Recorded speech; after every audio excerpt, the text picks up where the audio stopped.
It's quiet. Too quiet.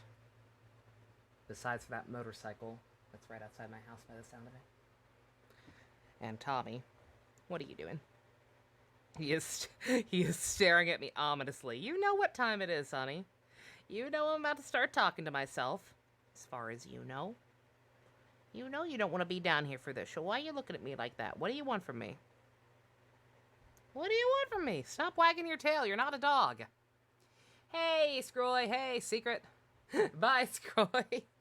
Hope you enjoy it on your own time. I don't know what you want from me, honey.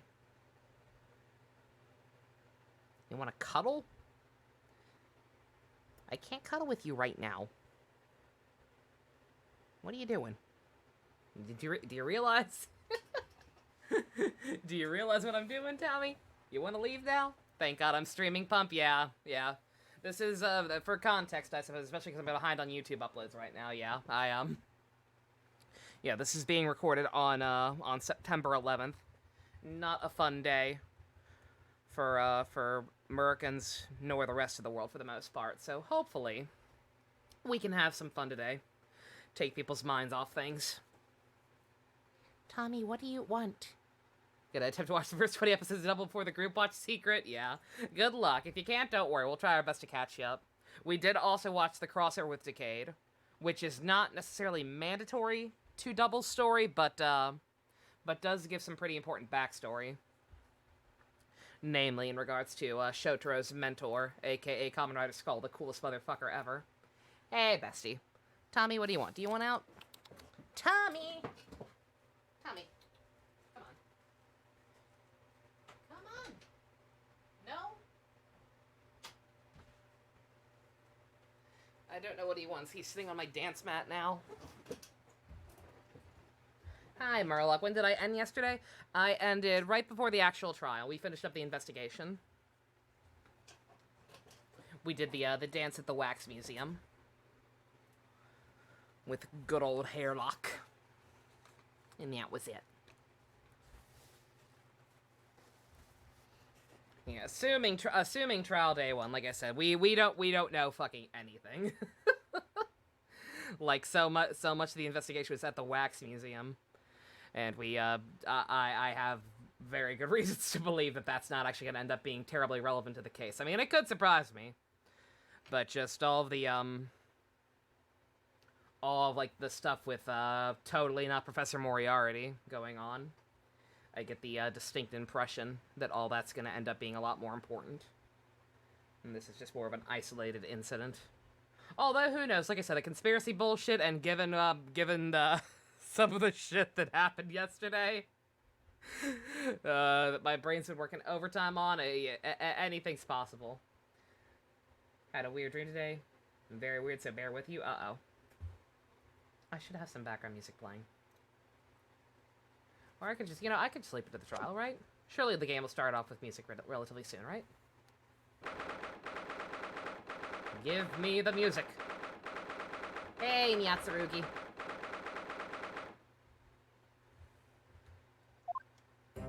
There we go. Perfect.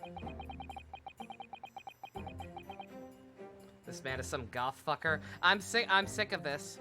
I'm so sick of this. Every boyfriend this poor boy gets ends up cheating on him. Except for the one who died. And now even that's fucking out the window. I fucking swear to God, I'm gonna... This game better explain. This game better have a goddamn good explanation for that nonsense. That's all I have to say. There's a window? What, in the courtroom? Yeah. It's always been there.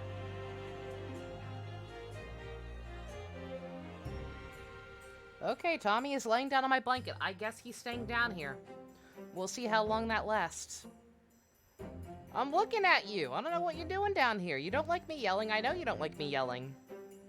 Hey, you clean yourself. You have fun with that, buddy. Cats.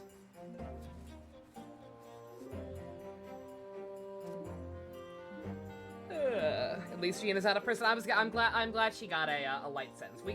Obviously she was going to. like, just being a pickpocket.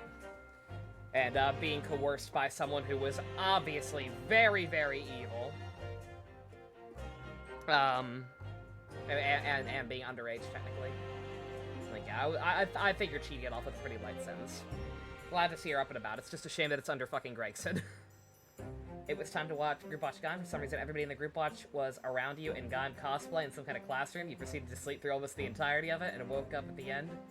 Asked if I even saw the spin-off stuff, and you said you refused to watch any of it, then you woke up. What the fuck?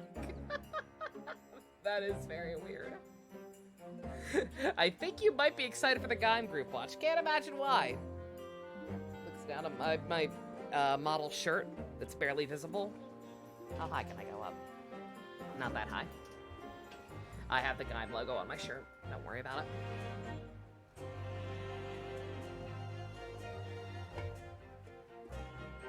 Very weird. But hey, it happens. Can't believe you had a Gaim nightmare. It makes sense.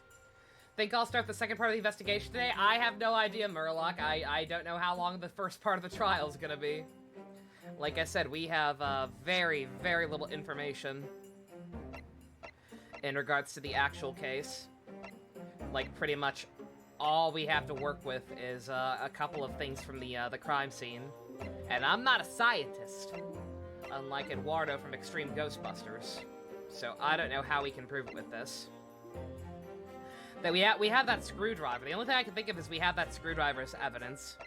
I assume that this first case is mostly just going to be establishing that, not only was it an accidental death, but it was an accidental death.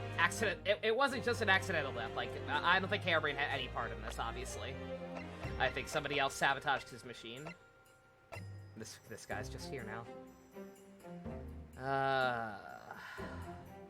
Unassailable. Yeah, I'm sure.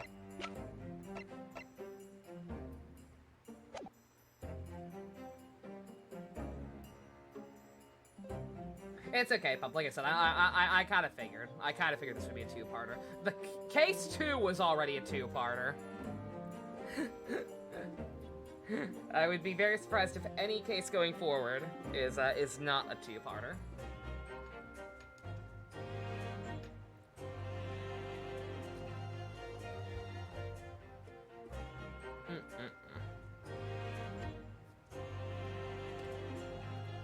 Alright, well, I was trying to give people a few minutes to get in here, but people appear to be taking their time today, so I guess we're just gonna go into it. That or we just have a much lower viewer count than usual. For blocking all those goddamn bots. Oh, that would kind of suck. Oh, Jesus, we're never getting partnered. Oh. I can't believe it's been 6 months since I was last allowed to work in court. And now here I am, back in the Old Bailey. Ah, Mr. Naruhodo. Good morning, Professor Harebrained. I don't understand. It doesn't make any sense. The atmospheric pressure in here is off the charts. I've never felt anything like it. It's crushing me. It's called nerves. Oh, you poor sweet summer child. You have never had to deal with anything like this in your life, have you? I feel it every time I'm in here, that gravity. I think I'll try defying it. Is that what you call a vivid dream? I guess. I'm no expert in that, but that sounds about right. If I'm remembering the definition of it correctly. Well, this is Britain's highest court. But are you telling me it's fitted with some kind of device that can actually control air pressure? I think it's probably all in your head, bruh. Your extremely fluffy head. Ah, yes, well, you won't let me down, will you, Mr. Naruhodo? I'm counting on you in today's struggle to save my life. To save the secret of my super high voltage instantaneous kinesis machine from being made public. Yes, I understand. I know what I have to do. I have to correct history. Humans are not meant to have fucking teleporter technology this early, if ever. I have to establish the explosion 2 days ago was nothing more than an unfortunate accident. Well, I'm sure there's nothing to worry about, really. Justice will prevail.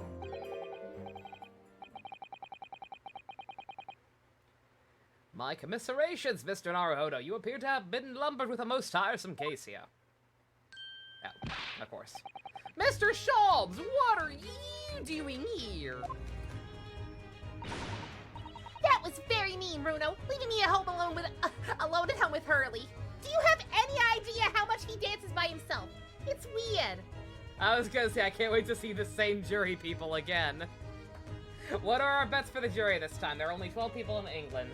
I'm gonna guess John again, or maybe his wife if she's out of jail by now. I'm not sure how harsh her sentence was for the accidental stabbing of Olive. John or his wife. The maid. Ari, Speedwagon. It's been a while since we saw pre-Jonathan Speedwagon. And you know what? I'm gonna hope for the pony guy. We had a guy who looked very similar to the pony guy from McGilded's case, but he was never a juror afterwards. Fair Play was, but not pony guy. I hope pony guy comes back. Yes, the pony guy! It took me at least an hour to wake him. Yeah. Oh, is it? Are you? And maybe one new person. I feel like that's the trade-off. Like, we get at least one new person on the jury every case, for the most part. And then that person just ends up being more important than the other somehow. Like, they're either involved with this case, or they're gonna be involved in the next case, or some bullshit like that. We'll get one new person. That's my read. Sherlock Shalbs! Indeed, sir. I am here. Sherlock Shalbs! You have to say it like that. Oh, I've heard all about your exploits, even whilst living in Germany. Ah, yes, Rance magazine's on sale in Germany, too. This month's installment was sublime. The introduction and the adventure of the Silver Blades was wonderful. Ah, yes, a memorable case indeed. It concerned a snake, I seem to recall. And now, I was gonna say, Hairbrain, I like you, bruh. It's like, I get it. We're not that close with Barack yet. Like, you're his boyfriend. That's fine. That's the least of my problems when it comes to my boyfriends cheating on me. But now you're also flirting with Sherlock, who is the closest thing I have to a one true husbando right now. Hairbrain, you're on my shit list. No, it was the Speckled Band. Well, thank you for coming. I do appreciate your support. We don't want to think about that case right now. I really don't want to think about that case right now, Iris. I'm gonna have a fucking stroke. I'm sorry to disappoint you, my dear fellow, but I'm afraid I can't stay. Oh. I have urgent business at Madame Tussman's. You mean your waxwork job? No, the waxwork abduction, of course. Madame has engaged my services. Oh, so you're trying to get to the bottom of that ransom note, are you? The week's wages depend on it, as does the safe return of the waxwork, naturally. As such, I intend to give it my undivided attention. And yet you still took the time to come see me before my big case. Aw, I love you too, honey. I understand, never mind. Of course, with my skills of observation and reasoning, resolving the matter will be as easy as proverbial pie. Pizza pie, that is. I shall return forthwith. For until I solve the case, I shall have no money to afford pie of any description. Oh, well then you must absolutely give it your full attention, Hurley.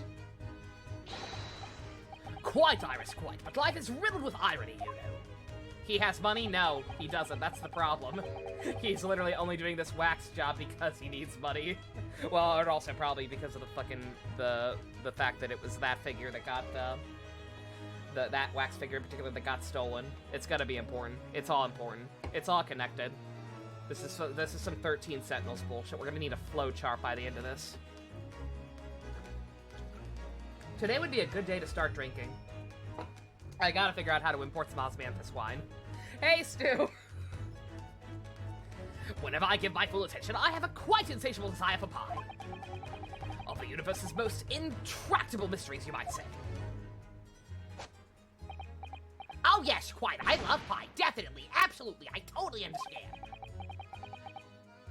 a little starstruck. Can I please just be in a committed relationship with somebody and not have to worry about other people stealing them? Just one? Please? I wish you the very best of luck, Professor Harebrain. Why, thank you. Before I depart, Mr. Naruhodo, a word in your ear, if I please. If you please. What's this about? Hail Hydra. As you have remarkably little grounding in science, I feel I ought to inform you. As compelling as the super high voltage instantaneous kinesis hypothesis may be, a practical implementation such as attempted by the professor at the Great Exhibition is quite impossible. But the professor said the demonstration was a success. Yes, it would appear that he fervently believes it was. I'm guessing you're implying that the machine didn't actually work at all and somebody just moved the body.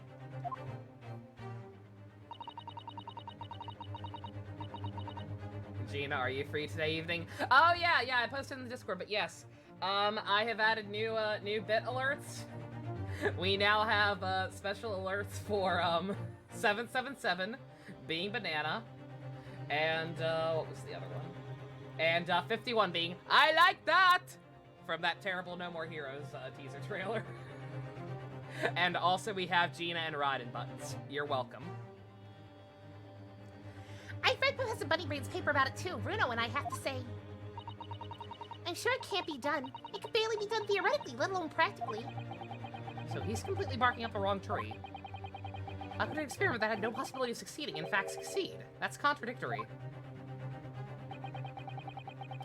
And it's that contradiction that will be at the heart of the trial, I've no doubt. What the fuck's that mean? Now I must hurry along. I wish you the best of luck, my dear fellow.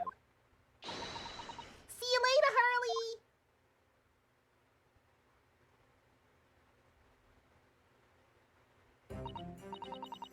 Travis can wear a fuck racism shirt in No More Heroes 3? Yes, he can.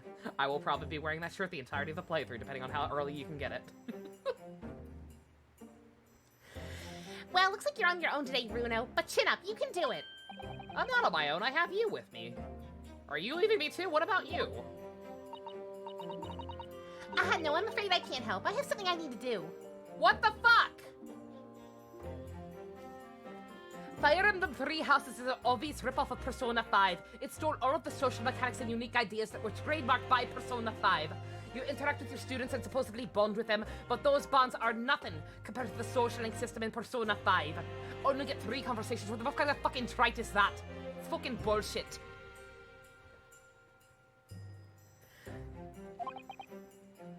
So I'm actually all alone? What the fuck? I see. It's gonna be a big surprise for you when you figure out what it is. Ah. Well, that's fucking ominous. Counsel for the defense and the defendant. Oh, Gina could also be a jury member. Court is about to be in session. Make your way into the courtroom at once. We're on our way. It's totally on brand for him to wear that, like it's both douchey, but you could actually believe he's wearing it to actually be against racism. Oh, totally, yeah, like he's absolutely wearing it unironically. Like it's slightly cringe. And it feels like you're trying too hard, but like, nah. He probably means it. An experimentation that the laws of science say can't possibly succeed. And a scientist who's convinced it did. That's the riddle you have to unlock here, Ryunosuke. That is the key to this case. All by myself. Don't wanna be all by myself. With all these jury clones. Cute JJK art. Let me see that shit right now. Alright, here we got. Oh, I actually see it. I actually looks like a couple of new people. Way to blow me the fuck out. Oh, that's very cute. Yeah, I didn't recognize, and again, goldfish memory, but I didn't think I recognized quite a few of those, actually. In the name of Her Majesty the Queen, I hereby declare this court to be in session. We are still sitting today for the public trial of Professor Albert Harebrain. I now call upon the counsel for the prosecution and defense to declare their willingness to proceed. The prosecution is ready. Here's the thing, though. Are they actually fully new, or are they just model tweaks? Because that seemed to be the catch with a lot of them. Like, it's not necessarily that they were repeats, but, like, they were very slight tweaks of the same characters. To the point that some of them, I'm not sure if they were supposed to be different characters or not. You're dealing with a hyperactive cat, too, Secret. Oh, no. I say hyperactive. He's just laying there. He's just decided that he's okay with me yelling a lot tonight. Tommy! He really likes that new skull blanket my grandma got me. The defense is ready, my lord. I am 6 months out of practice, and what's more, I'm without Susato-san today. Or Iris. Or Sholmes. Everybody I love abandons me is what I'm getting at. I'm clinically depressed. Iris, can you invent Prozac? Just my imagination is the air in here feeling more oppressive than usual.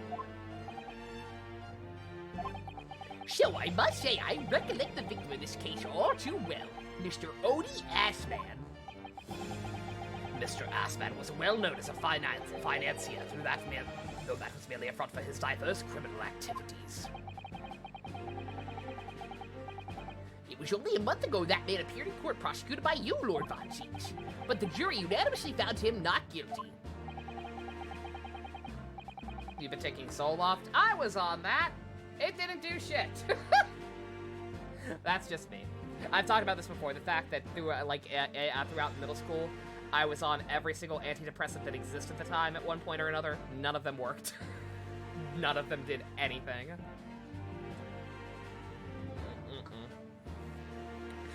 But I hope it's helping you. Everyone's different. I'm just apparently immune to it. Lucky me! Every member of the jury had been bribed by the sound of it. Those powerful London criminals are prepared to go to extreme lengths to keep their freedom. But 2 days ago, on 21st October, Mr. Assman met his end. The work of the Reaper, was it?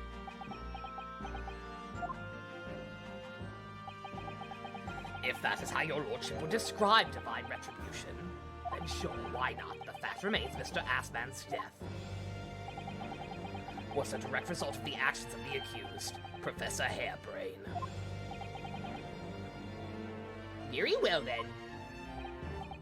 Now, ladies and gentlemen of the jury, you've been selected at random to represent the will of the people. There is such a thing as treatment-resistant depression. I mean, clearly. I simply learned to live with the pain. Are the 6 of you ready to fulfill your societal duty? Oh, I was hoping it'd be repeats. Both because it's funnier that way and because I don't want to do new voices. Random. I'm most gratified to have been selected to carry out this important civic duty, my lord. Oh, look at you, another Constance. To have a man's fate in the palm of one's hand. Oh gosh, oh golly, it sends shivers down my spine. And here we have, oh god, what was that fuckface from Spirit of Justice, the one who tried to frame Trucy? We have that fuck's ancestor. Mysterious, yeah, that asshole, thank you, Chloe. I forgot. I try to block him out because I hate him. I want to eat his spleen.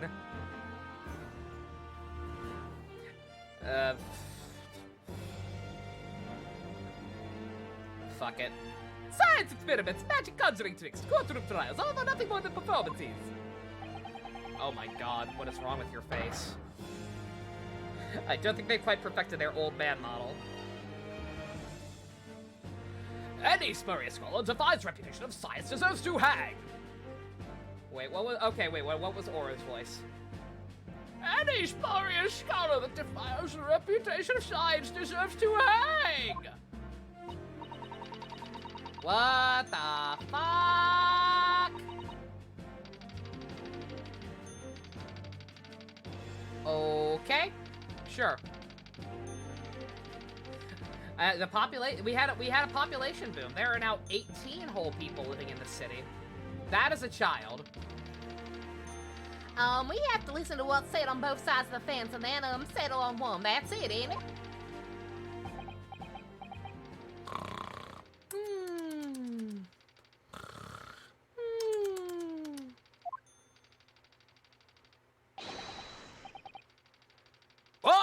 Listen, my day wasn't like this at all.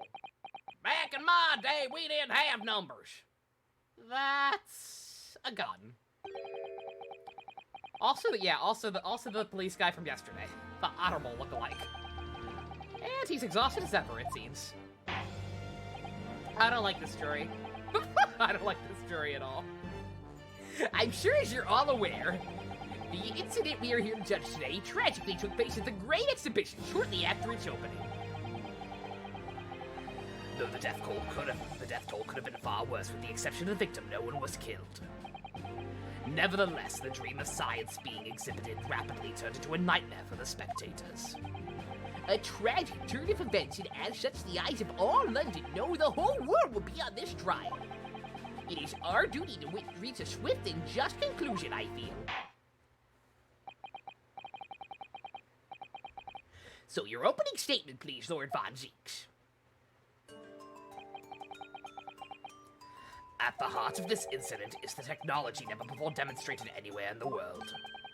One of science's latest developments, I take it? The government is keen to capitalize on the Great Exhibition to improve Britain's technological advantage. The technology being demonstrated by the accused was described as super high voltage instantaneous kinesis. Good lord, man! It's designed to disassemble human subjects using extremely high voltage electricity and beam them instantly to another location where they are subsequently reassembled. Is such a thing even within the realms of possibility? Well, I don't believe it, that's for sure. Disassembling people with electricity? My goodness, how shocking. The whole idea is absurd. The hypothesis would never stand up to scrutiny. Sure, I believe you're a fellow of the Royal Society, are you not? An expert in your field. I am, and on my word, a matter can be considered final instantaneous kinesis as poppycock! So this expert and Mr. Sholmes are in agreement. It's impossible. What is the prosecution's view on the matter?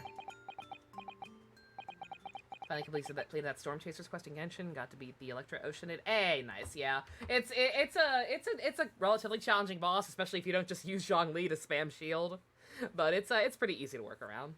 Poppycock, Prince Poppycock, my hero. The prosecution would assert that the accused instantaneous kinesis demonstration was a success. So this is what we're gonna have to prove, really? This entire first day, just proving that teleportation is not in fact possible in the 1800s. What? What rot? Order! Order! The professor's hypothesis is currently under investigation by the British government. If it is deemed to have merit, a substantial research grant would be made available. The accused made use of the invention built on his new hypothesis to take Mr. Assman's life, in order to be the sole benefactor of the grant. But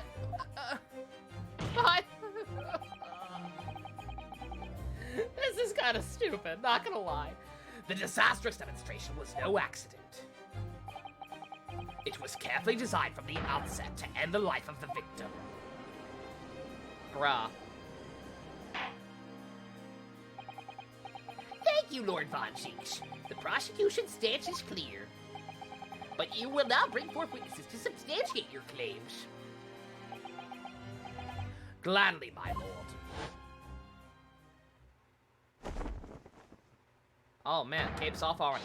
Bailiff, show the first witnesses to the stand. Multiple witnesses, oh boy. Oh, it's just them. Witnesses, state your name and occupation for the court. yes, sir. Tobias Grayson, Detective Inspector in Scotland Yard's Homicide Division. I was on duty at the demonstration of the day in question and in charge of the following investigation. I miss Gumshoe. And Emma. And Bobby. Albert Hairbrains, this is as a scientist. I'm a scientist. You were born in England, but have been carrying out research in Germany in recent years, correct?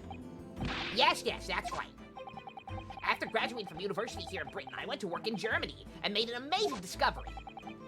Which is what brought me back. I had to demonstrate my incredible hypothesis at the Great Exhibition. What you demonstrated was incredible, all right? An incredible explosion. But the science was a success. The instantaneous kinesis worked. Everyone saw it. They must have done. Yes, there was a terrible accident, but the demonstration of my hypothesis was a success. Well, that much is undeniable, as shown in this photograph taken by the forensic investigation team. Yeah, this guy was a supervillain. This was taken inside the Crystal Tower, I take it. The centerpiece of the exhibition, no less. That's right, my lord. Seems the victim was rammed straight into it. I see. Very well. Submit the photograph as evidence.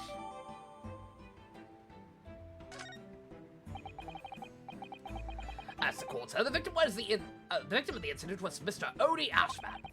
There have been a number of allegations made against the man, but putting them aside for the time being, he was the man who financed the research for the experiment and the demonstration itself. So to summarize the situation, the defendant is accused of taking life of the man who funded his work. Would that be correct? That's kind of a dumb motive. Exactly. But couldn't it be the explosion was caused by some malfunction in the apparatus used for the demonstration? That's right, that must be it. My splendid machine. My poor splendid machine. You saw it yesterday, didn't you? We can't even examine the wreckage thanks to the Special Dispensation for Scientific Equipment Act. We need to come up with an acronym for that thing. What? The wreckage? The wreckage? But that being the case, how could the facts be established? I was gonna say, Murlock's saying they like Gregson more than the minigame detectives. I'm not even sure what that means, but I hate Gregson. I really do. Like I said, I miss Emma and Gumshoe. And Bobby. I will take any of them over this man. I do not like him one bit. Hi, Neo. Oh, main game, not minigame. Yeah, no. Absolutely not. I'm sorry, Gregson's too much of a fuck.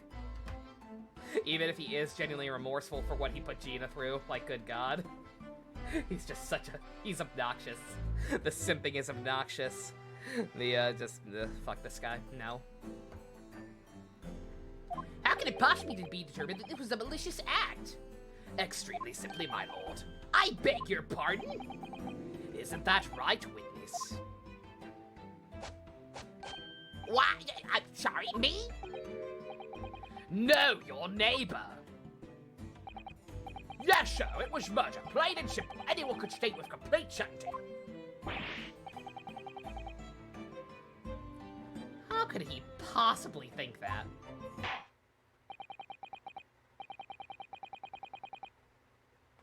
Thank you, Inspector. I think we better proceed to formal testimony.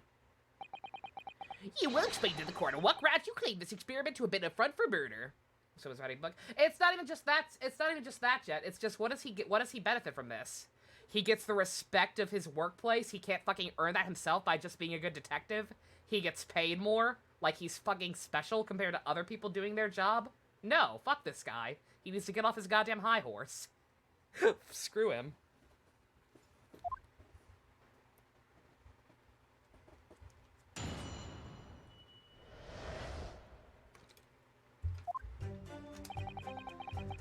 The corpse that went crashing through the Crystal Tower had a broken neck. I made a minor miscalculation of the angle of the beam projection, that's all. That was my mistake. But the post-mortem examination revealed another injury, a fatal wound. There was a lesion in his chest where he'd clearly been stabbed by something sharp right in the heart. So the victim was killed before he went anywhere, and this fella's the only one who could have done it.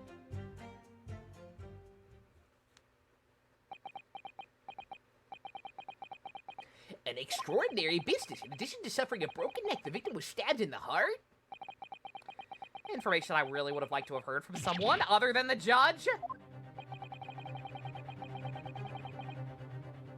Oh my god, this bullshit again. This Justine bullshit. Murlock, you're trying too hard. The more you try to argue, that there's more to this guy, especially when I'm not there yet, and alluding to the fact that there's going to be more to him later, the more inclined I am to hate him. You're not going to change my mind.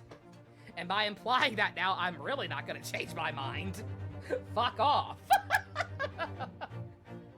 Fuck Gregson, and fuck you for implying stuff, dude. Like, come on. I hate that fucking attitude. Like, well, you'll feel different after you actually finish the game. No. How about fuck off? I'm sorry, I'm sick of that bullshit. I dealt with it in investigations too, and now I'm dealing with it here?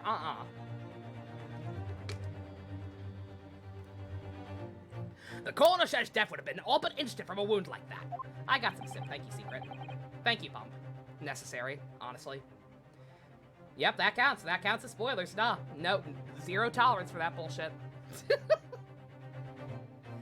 You could say, in fact, that the victim was killed twice by the accused. No, and no, that couldn't be further from the truth. I have here the experiment plan that was submitted to the security team.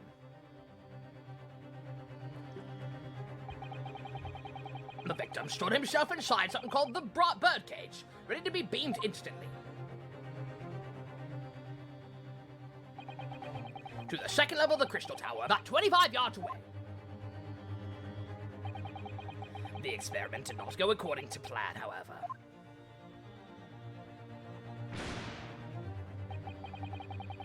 As the machine was put into operation, there was a large explosion. The blast caused the beam transmitter to point higher than intended. Accordingly, the kinesis resulted in the birdcage materializing in midair.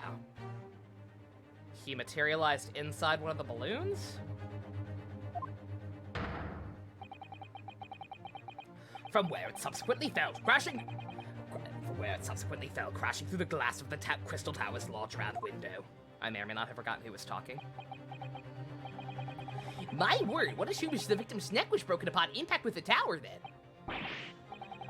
No, they're saying the cause of death was the stabbing, though. I'm so sorry. I didn't mean for this to happen. The machine was just too powerful.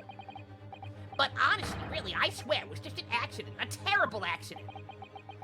Unfortunately, that excuse can't save you. No, not considering the shot murder weapon that pierced the victim's heart. Murder weapon? What are you saying? This is the autopsy report submitted by the coroner. The prosecution would like it entered into the court record. Your request is granted, counsel. Odious man is a pretty good pun, but I'm still gonna call him ass man because it's funnier that way. I appreciate it. I appreciate the wordplay, but ass man. Okay. I was there in person, you know. I saw the whole ludicrous performance.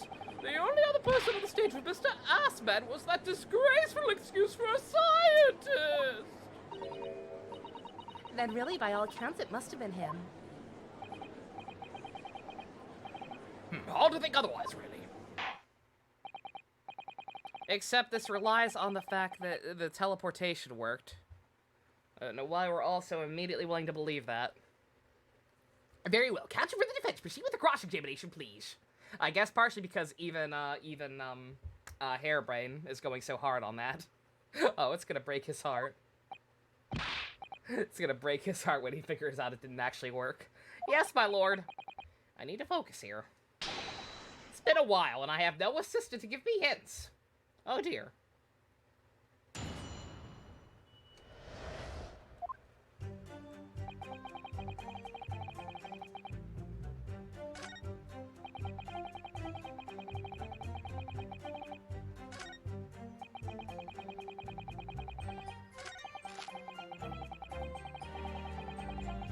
Okay, so that's, like, if he's bringing that up, that's the cause of death.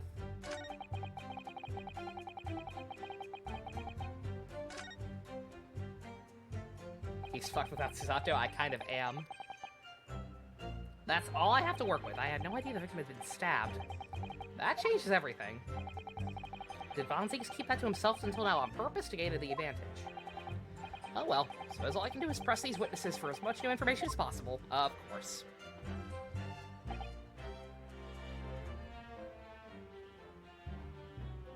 Hold it! Are you suggesting that that's because he fell from a considerable height? Exactly, which highlights something else about this whole rum business. Actually, was that an autopsy? Yeah. What is the actual cause of death?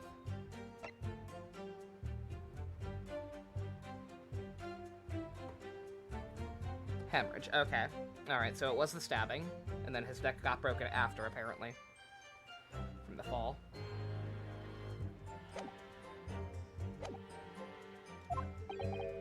What's that? The fact that the instantaneous kinesis itself was a success. Ah! After the explosion, the cage within the fella inside suddenly appeared out of nowhere in midair.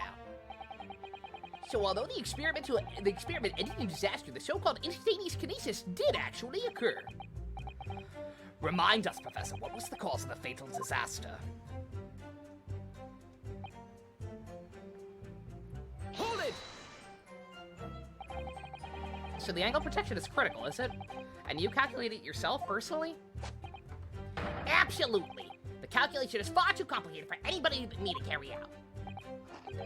Only you got it wrong, didn't you? Yes, that's right. That's the point. The calculation is so complicated, even I can make a mistake. Do people fall for that brazen confidence? I should try it. Leave it to your ancestor for the poker face.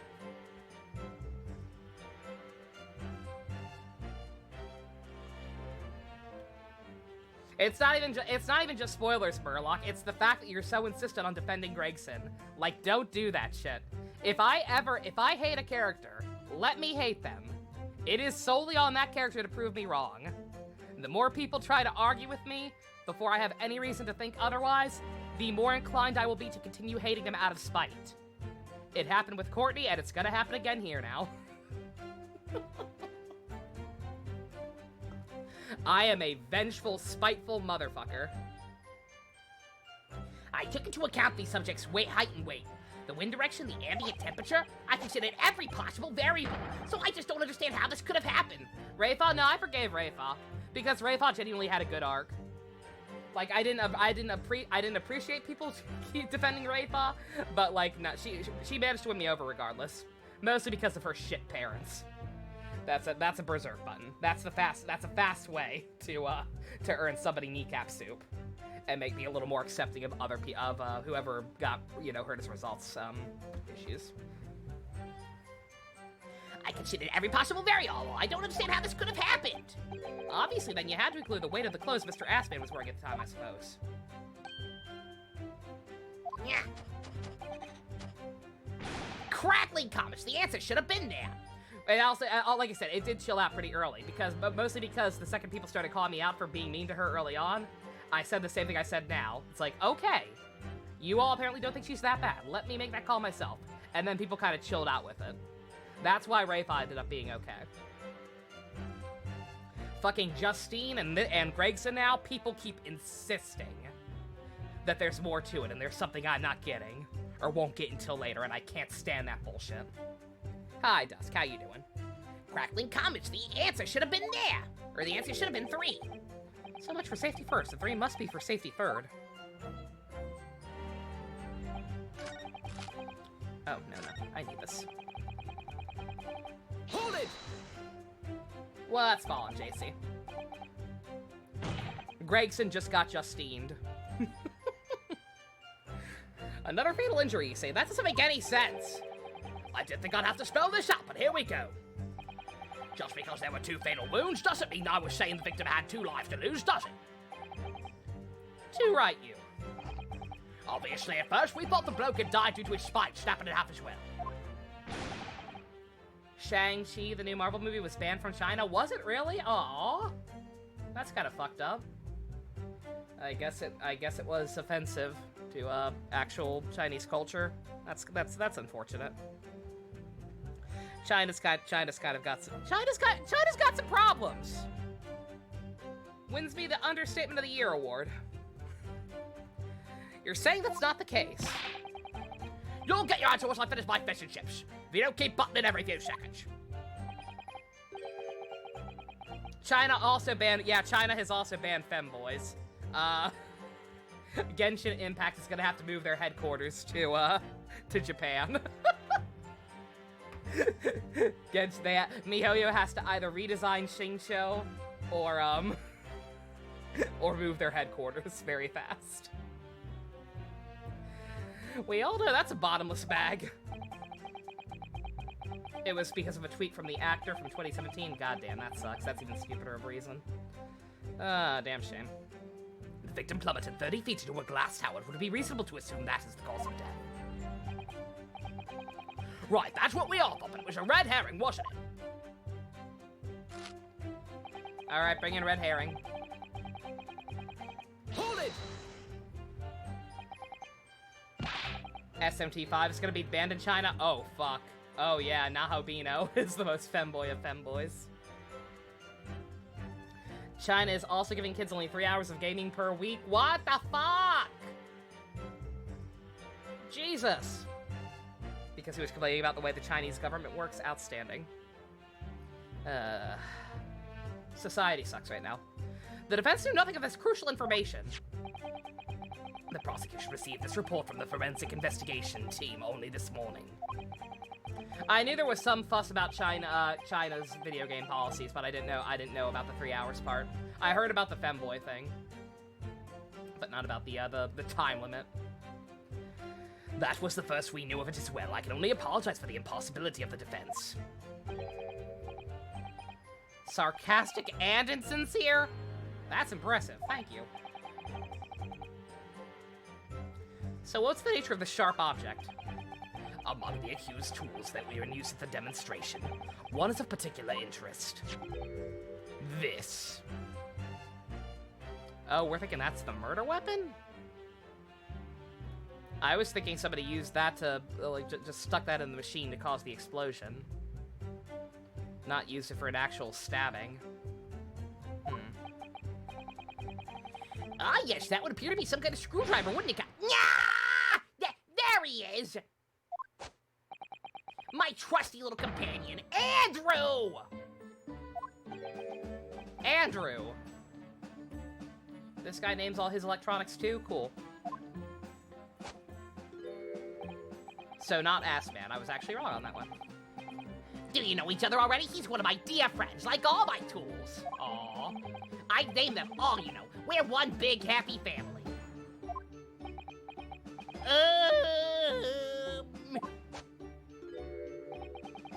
Andrew is my flathead screwdriver, of course. His brother Michael is a crosshead. Oh my fucking god. Okay, this guy's taking it a little further than me. Well, it would appear your beloved Andrew has a red stain on his shank. Oh, that isn't a... It's blood beyond all reasonable doubt. No! I did not notice blood when we first saw it.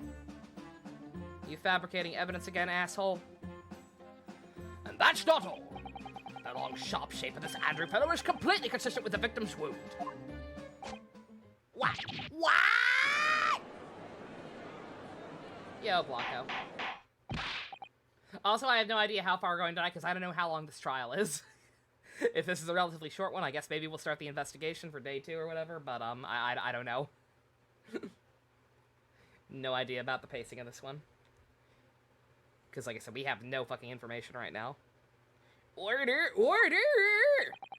The court will enter this friend of the defendant as evidence. It was there? Okay, alright. I just didn't get to look at it hard enough. So what if Professor Hairbrain's tools is the murder weapon? Great!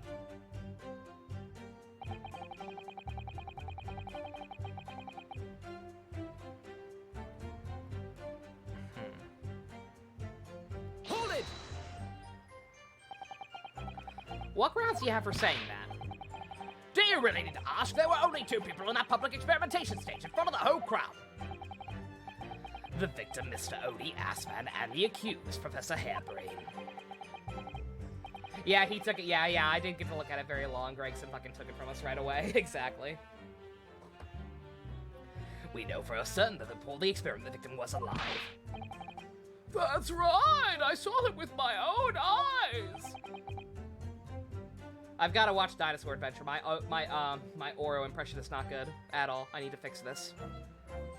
Furthermore, following the explosion and kinesis, nobody went anywhere near the body. In other words, only someone on the stage with the victim could have possibly done it. Was somebody else up there, honey? Did you have a lovely assistant? Excuse me. Professor Harebrained, do you have some information that may be relevant here? Professor! Wonder if the German flag on his clothes on purpose. Oh yeah, I'm sure it is. Yeah, I did actually notice that. I was trying to read it before at one point to see if it's. I think it says his name. Oh, sorry.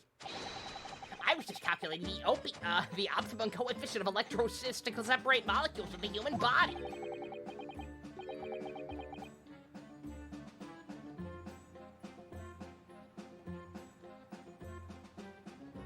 Monday, yeah, we're watching double, more double on Monday. Yeah, it's back. Group watches are back to being on Monday. Yesterday, last week was just an exception because Olive made me cry a lot. Tommy, do you want out now? Do you finally actually want to leave? Okay, go on.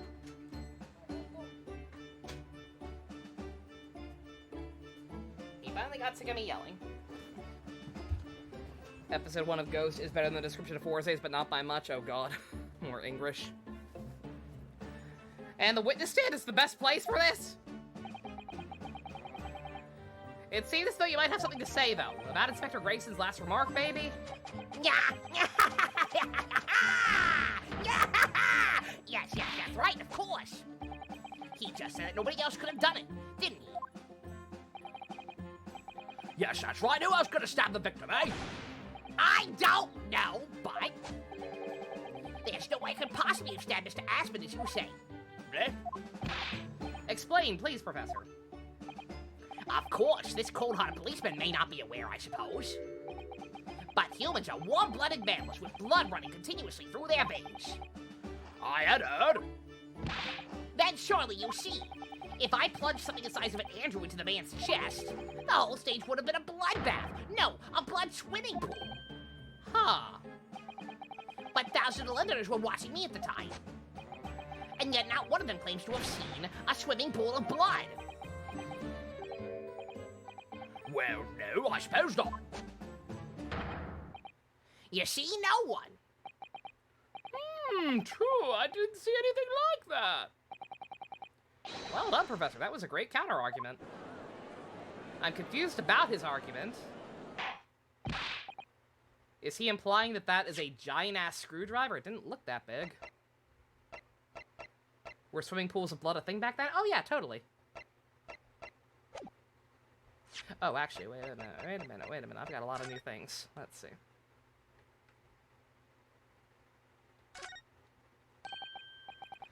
This is indeed blood. Mr. Assman's, no doubt.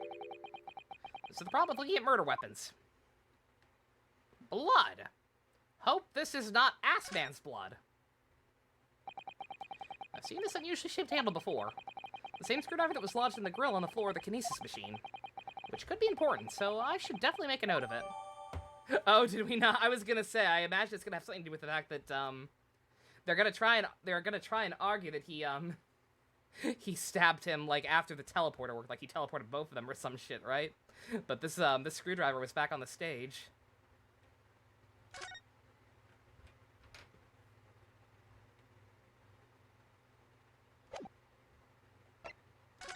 And then they'll argue that, oh, he took the weapon back with him.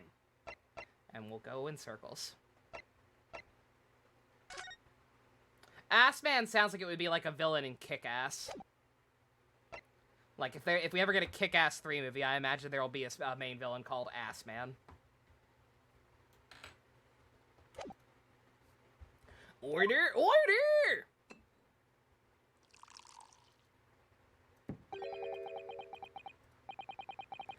Pray forgive the discourtesy if I savor a drop from my hollow chalice to accompany my old friend's abducting. I didn't hear. Yeah.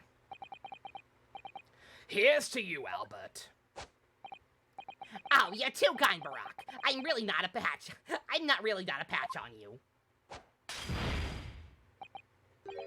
No, you are not. No. You've neglected to mention one crucial possibility. I have? A particular situation in which very little bleeding would result from a stab wound. Ah, of course! Inspector, enlighten the court, please. Yes, sir!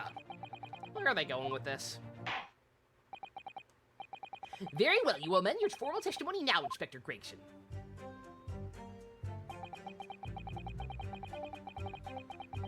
Okay, yep, here we go. Yeah, no. Hold it! Oh no, shit, no! Wrong button! Why would you think that, ass face? With any wounds, it's obvious you pull the weapon out when you bleed in the curse. But it's still lodged in the body, it acts as a stopper of sorts. I completely forgot. I guess either he's being dumb or he actually forgot where we found it. You were literally there where we found it, buddy. After me, this book matched what he was doing from me with his body before stabbing Ashman in the chest. Then he beamed the victim off the stage with his fancy device and the screwdriver still where it planted it. I would never do such a thing, not to my precious tools. I would not sully Andrew like that. I only use them for their intended purpose. It's common knowledge.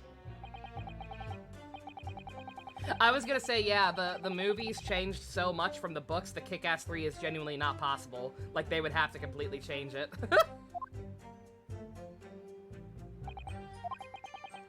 Because isn't the main villain in 3 the, oh god.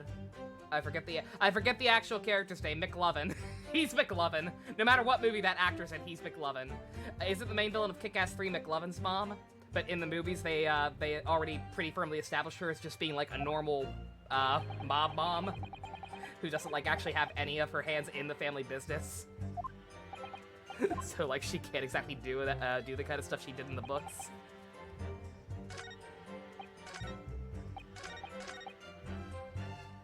Okay. Objection! Hey, low battery. You say that while the weapon remains in the body, there's very little bleeding. Is that unequivocal? Look, there was no blood on the experimentation stage, even though that's where the fellow was stabbed. Only explanation for that is the screwdriver was still in his body, stopping any heavy bleeding. Currently on Mumbo's Mountain, nice. Granted, I say nice. I don't know anything about Banjo. That's Ivy and Ian's baby. I was with them for the playthrough, but that game's not terribly interesting to me.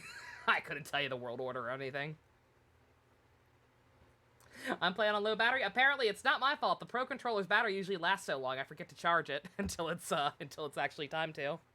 It's common medical knowledge, my learned friend, even on your side of the world. Yes, but about the screwdriver. The thing is, we actually saw it at the scene ourselves, on the experimentation stage. What? It was on the floor by the wreckage of the machine, poking through a metal grill.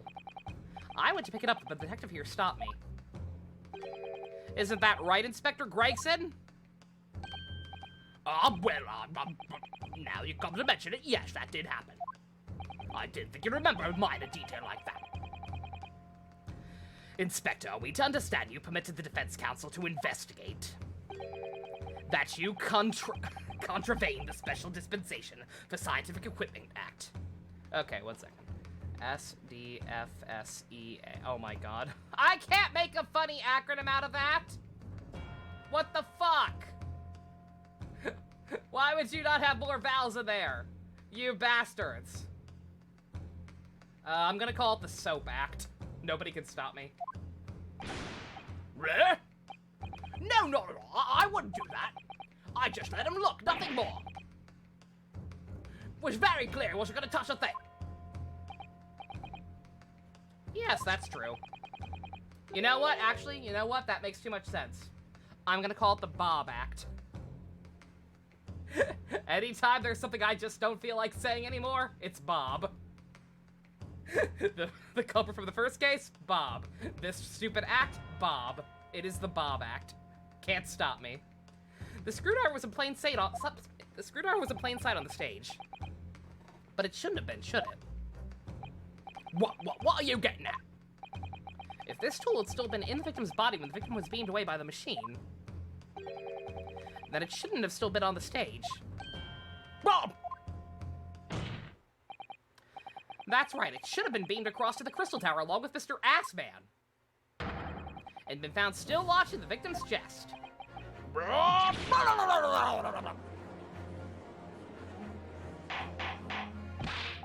Order! How do you explain this, Inspector? Here's another reason to hate Gregson. He's always eating fish and chips. I love fish.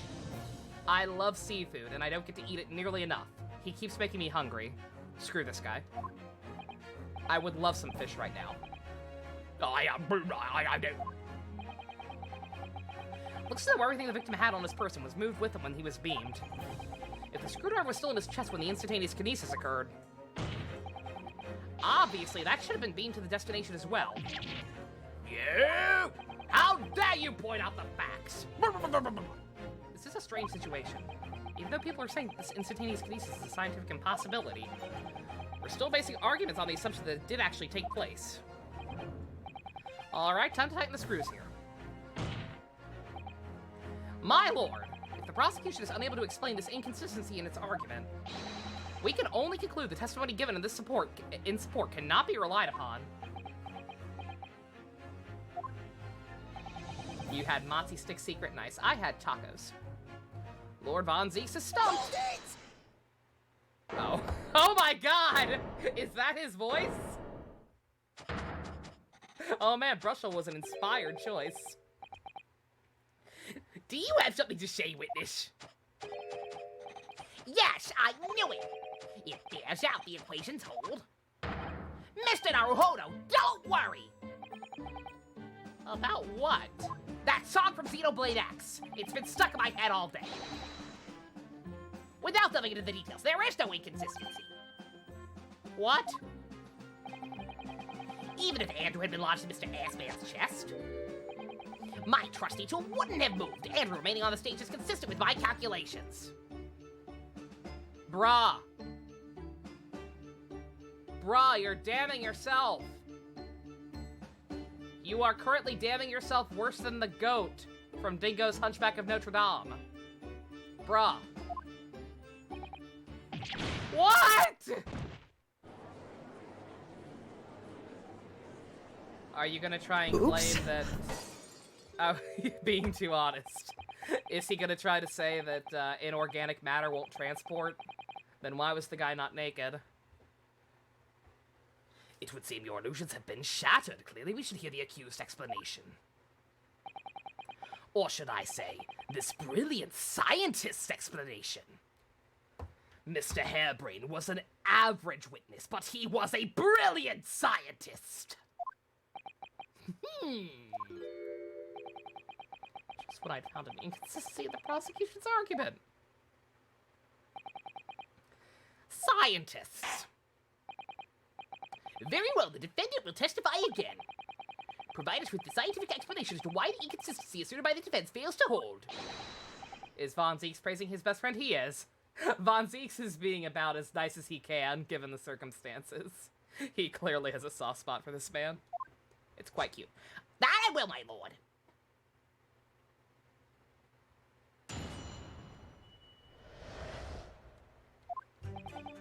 To be clear, I'm still on the stage of gathering data in my research. My hypothesis states that kinesis cannot transport metal, though. Hence, the metal weapon would have stayed put. Of course. Of course it's that specific. God damn it. I was hopeful. I was hopeful maybe it would just be inorganic matter. And then I could argue, he has clothes on, bitch! But no, of course it's only metal. Fuck. In other words, my point just raised by Mr. Naruhodo isn't an inconsistency at all. Mr. Ashman was the patron of my research. Without him, my work wouldn't have been possible. Now I have a duty to protect the incredible machine that we built together. God, he is connected to Brushel. Stop being so honest, bruh. Is there metal on his clothes? That's my next guess. Is that I'm gonna try to look closer at that photograph and see if he's got like a pendant or some shit. I want to say he did. So the truth of your testimony, Professor, is that based upon his hypothesis, metal objects cannot be moved by this method of instantaneous kinesis. In other words, since the screwdriver is made of metal, even if it remained lodged in the victim's chest, its subsequent discovery on the stage, despite the victim being found elsewhere, is not an inconsistency. Except you're still arguing with the blood situation, right? So even if we want to pretend that he did get teleported to the Crystal Tower, there should be a huge blood pool somewhere, based on that. Like, let's say the knife was... Let's pretend this is true. Let's say the knife was lodged in him on the stage, then he transported him, knife comes out. There's gotta be a huge fucking blood pool somewhere. We have found none. Case closed. And therefore, Professor Albert Hairbrain could still have been the killer. My great hypothesis holds, you see? He cares more about the fact that his machine worked than he does about being proven guilty. Oh, honey, no. We had to make the cage used to contain the subject from wood for that very reason. I was not addressing you, witness. Professor Hairbrain! Yes? You're paying me overtime for this! Whose side are you on? I don't take sides, Mr. Naruhodo. No. The only side I'm on is the side of science! My only interest lies in upholding my hypothesis. I'm a scientist, after all. Oh my god, he is Eduardo. Bruh, you gotta stop this.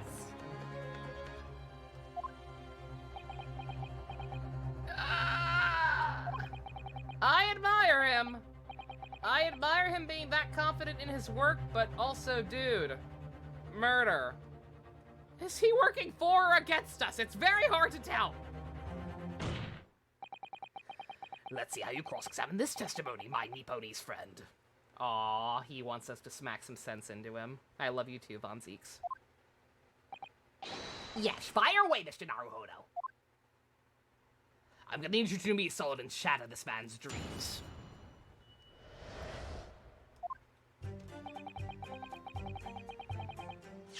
Okay, first things first. Hi, Minato. Welcome back. That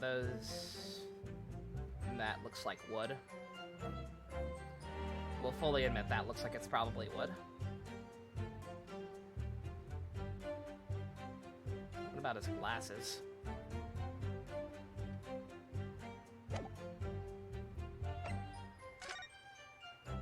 There's also this random thing I haven't looked at all. Can I not let... I can't examine... Until we actually know what this thing is. I'm guessing I can't do anything. Welcome back, Minato. You missed Hairbrain being a Fruit Loop dingus. And caring more about his science actually functioning than about getting a not guilty verdict. On the tip? Oh, okay. We do have a little bit. It looks like there's something up there. Is there like a little strand of fiber? Or hair or something sticking there? Or is that that little white part? Some sort of lever here. Oh, fuck! Oh, God! What the? It's a fucking crossbow. Or a cross between a bow and a gun. I don't know what a crossbow is. Me Gungaga. I think it's probably used for the same thing, too.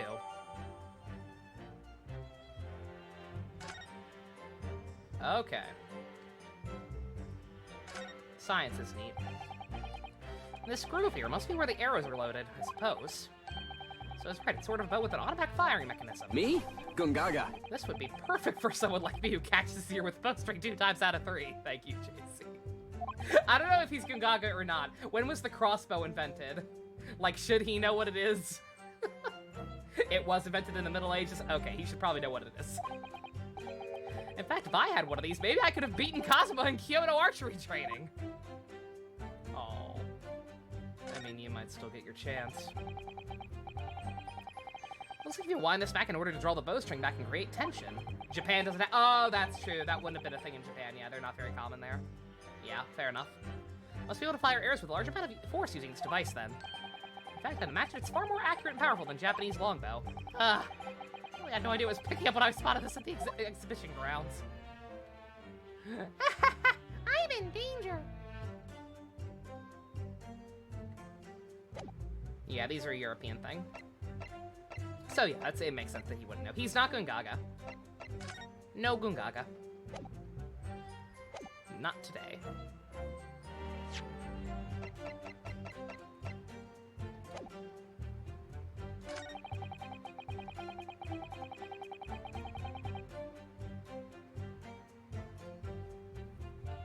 The only thing I can think of is maybe his glasses, but I'm not sure. Hold it! Your hypothesis states it, so it isn't proven then. No, of course not. It's merely a hypothesis, but a good one based upon thousands of calculations. But it is widely known that metals can be decomposed by electrolysis. Yes, of course, so I am right. My hypothesis is clearly correct. What is it about incriminating himself that makes this man so happy? It's the whole reason that the birdcage is made of wood, you see. Sorry, the birdcage? Yes, that's what I call the C. obtusa cage in which Mr. Aspen was placed for the kinesis. Ah, the jail cell in which the victim was detained. It does indeed seem to be made of a timber of some sort.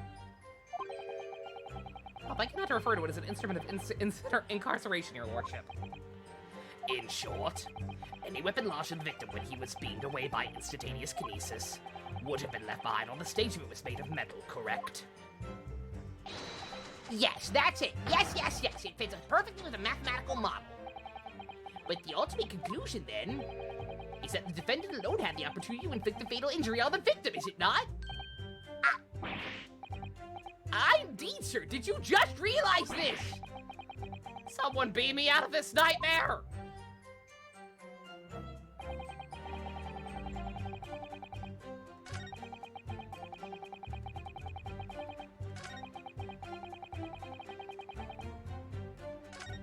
Yunosuke, you got a hint for me, buddy? That's the extent of the testimony, then. Thank goodness for that. I don't want him doing any more damage. He's already basically proven he could have been the culprit. This is all he really cares about, is defending his hypothesis. Still, I wonder, what if his hypothesis is just fundamentally flawed? I'm gonna take a chance. I'm gonna take a chance on the glasses. It will probably not work. But let's see, if I can avoid not pressing everything, then damn it, I'm gonna try. You did miss Susato fading away. It's a sweet sentiment, but it was kind of funny. She was a ghost all along. Objection! Oh, no, shit! No!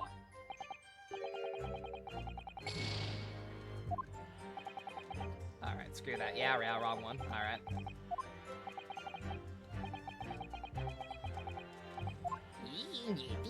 Think before you hit buttons. Alright, 1 second. So because I fucked up, 1 second. Because I did that. That's a fuck up no matter what, so I'm not taking a second. What if this is wrong?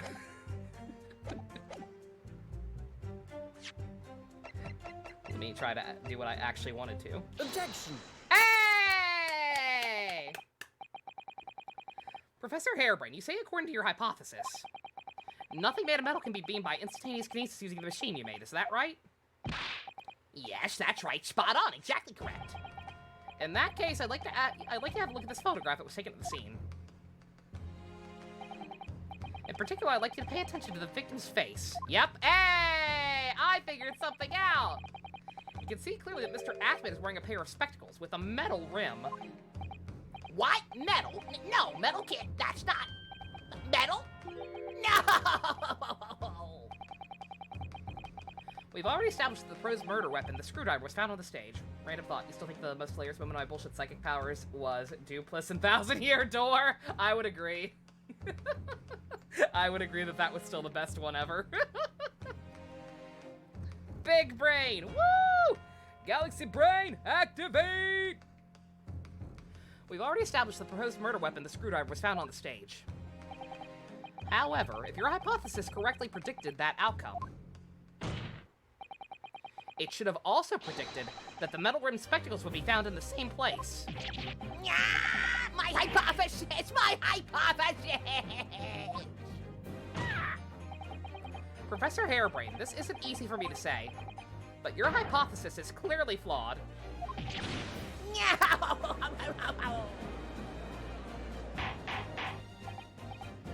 I'm sorry. I'm sorry to kill this man's hopes and dreams. I do like you, bro, but you're literally damning yourself by insisting that this actually happened. I'm sorry. I'm sorry. You'll have to leave this invention to Star Trek.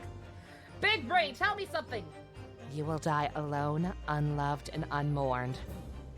I already knew that. You suck, Brain. Order! Captain, what is the implication of this? If on the day in question the alleged instantaneous kinesis never actually took place, then it's entirely possible Luton was killed somewhere other than the stage. And in that case, someone other than the defendant could have been the culprit.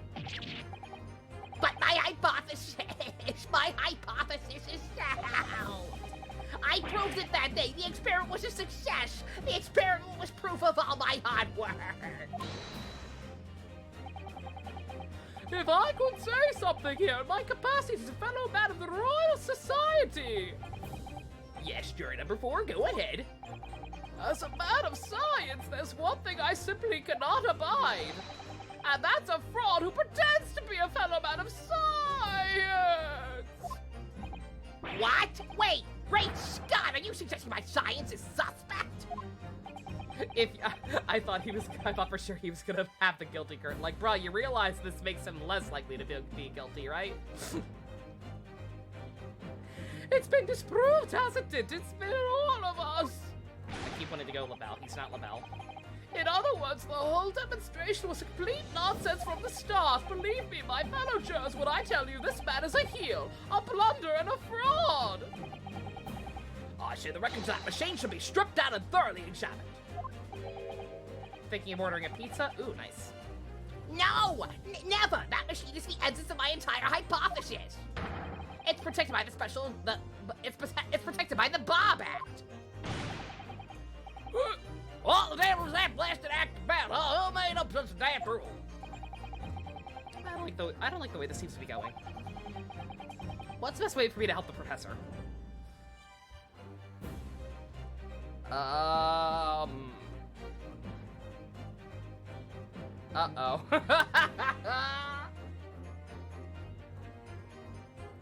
Normally, raising an objection tends to always be the right answer, but in this case, where we have a guy who's literally damning himself,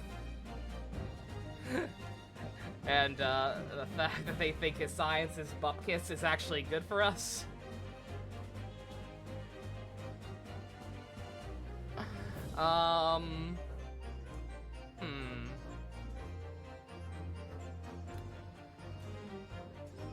We're just gonna have to wait and see. Maybe I should watch and wait for the time being. My feeling is the machine requires a thorough examination. But what about this special dispensation that's being mentioned? Oh gosh, this is all too much. It's determined that the machine itself was the murder weapon. I think you'll find that act won't apply. Of course it was a murder weapon. Anyone can say that, plain as day.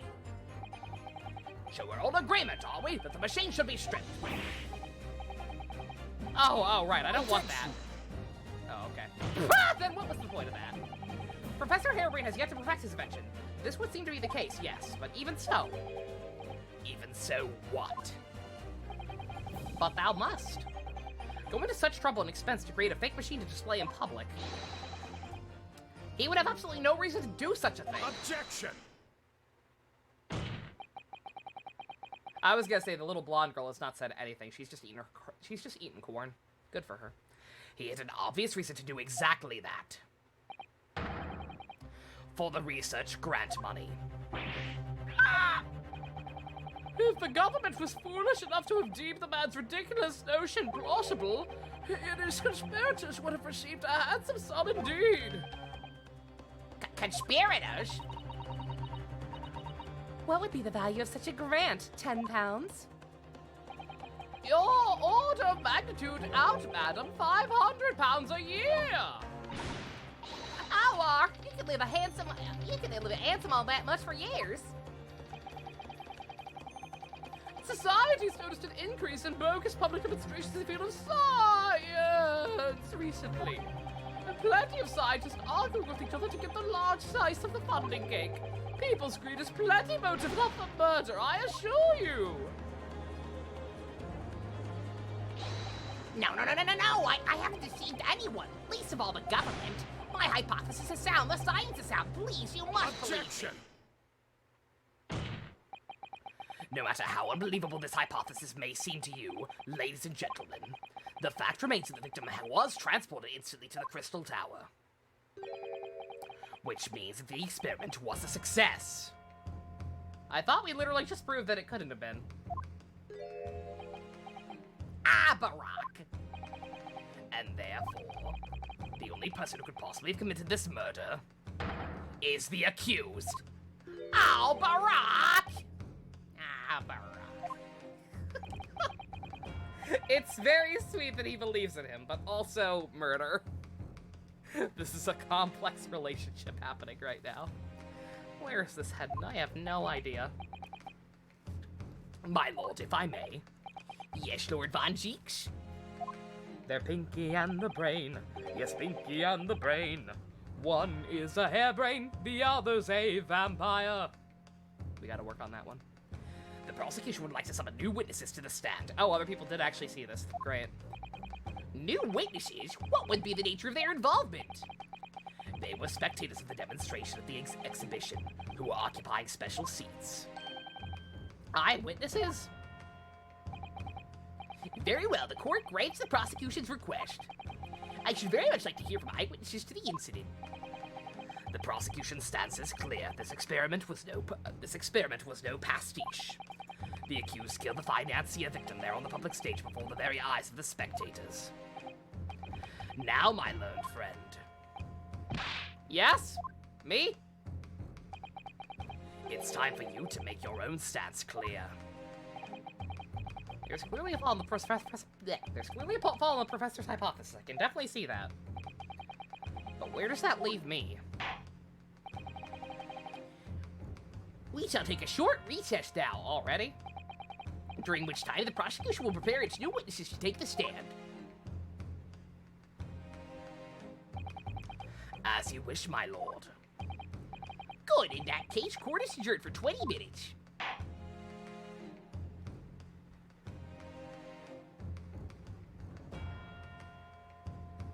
Good God, that was a short. That was a short.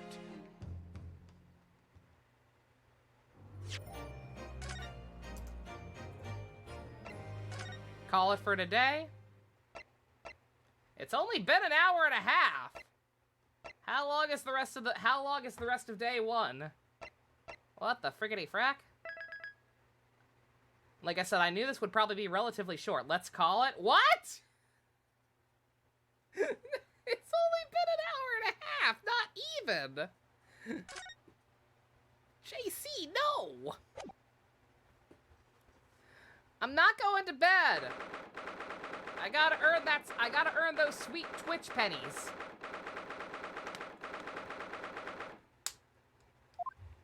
For Raiden.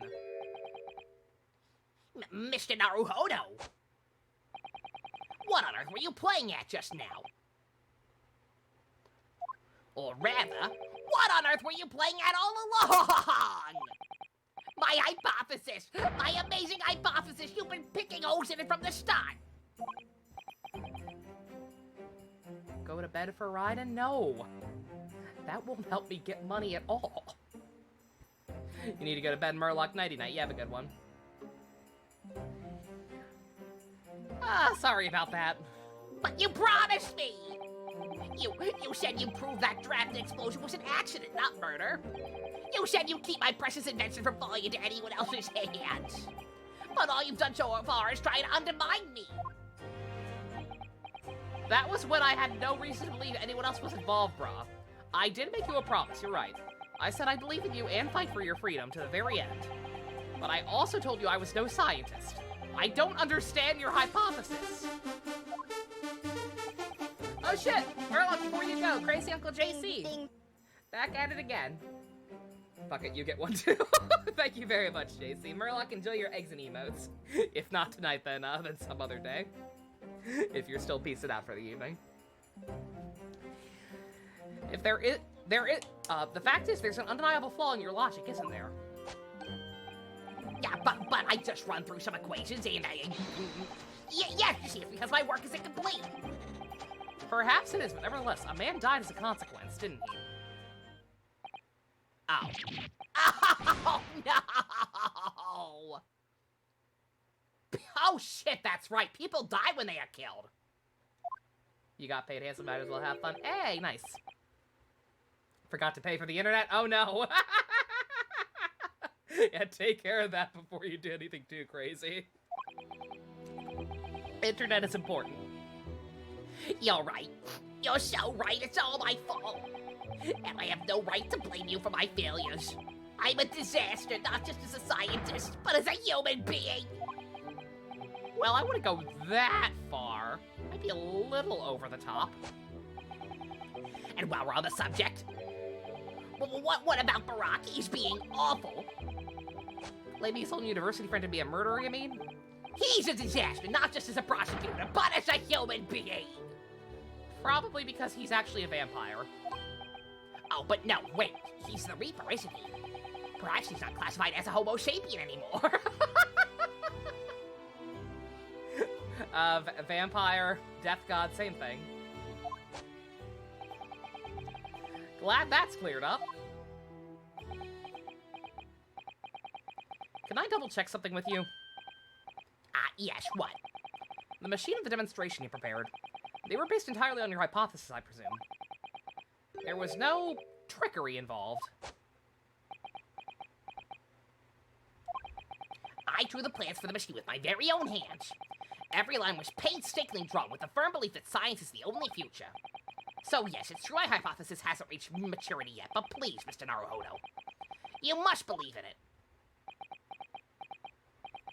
That soundtrack is called Shattered Formulas. It sounded very sad and makes me fear for this band's streams being shattered even further.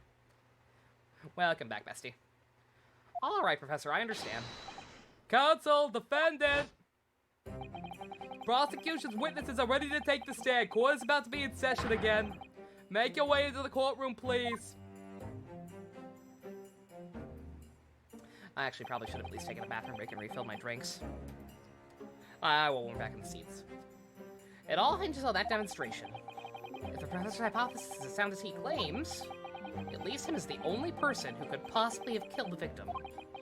But on the other hand, Mr. Sholmes was adamant.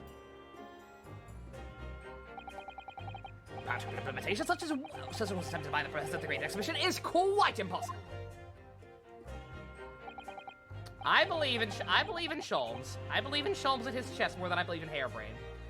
Really, what should I be trying to prove here? Could have really used a lovely assistant on this one. Iris. Sholmes. Anyone? Gina. Gina could temp for us. She's not a fully fledged investigator. There's no conflict of interest yet. In the name of Her Majesty the Queen, I hereby reconvene the proceedings of this court. You having internet problems? Oh no, Stu. Hope you're able to work it out. You have a good one. Counsel for the defense and prosecution, are you ready for the new witnesses to testify? The prosecution is ready, my lord. As is the defense, my lord. So, Lord Von Zieks, I believe these next witnesses saw the demonstration on the day in question with their own eyes. Oh, that's right. Okay, we'll see the witnesses. We'll see the witnesses, and then people can think of voices from them while I go to the bathroom and refill my my water and coffee. One part of the upcoming testimony is a big pain in the ass, but you'll let me know if it bothers. Okay, cool. Indeed, they did, and as luck would have it, one of them is a police detective. So the testimony we are about to hear can be considered highly reliable. Is it Rolly? I'd love to see Rolly again. Perfect. A detective of all people. Outstanding. The prosecution's stance remains unchanged. Though it ended in tragedy, the demonstration on the day in question was scientifically sound. And consequently, the sole person with the opportunity to have committed this act of murder is the only other individual to have been present on the stage at the time, the accused. Thank you, counsel. The prosecution's position is clear. So, bring in your witnesses now. Bailiff, show the witnesses in. The witnesses whose proximity to the incidents on the day in question will clarify the truth unequivocally. Takumi spent the entire budget on this case. I mean, with all the new jury members, yeah.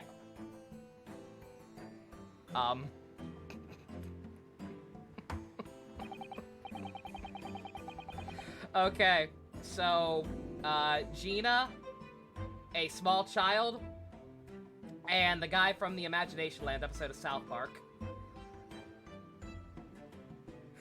This will not end well.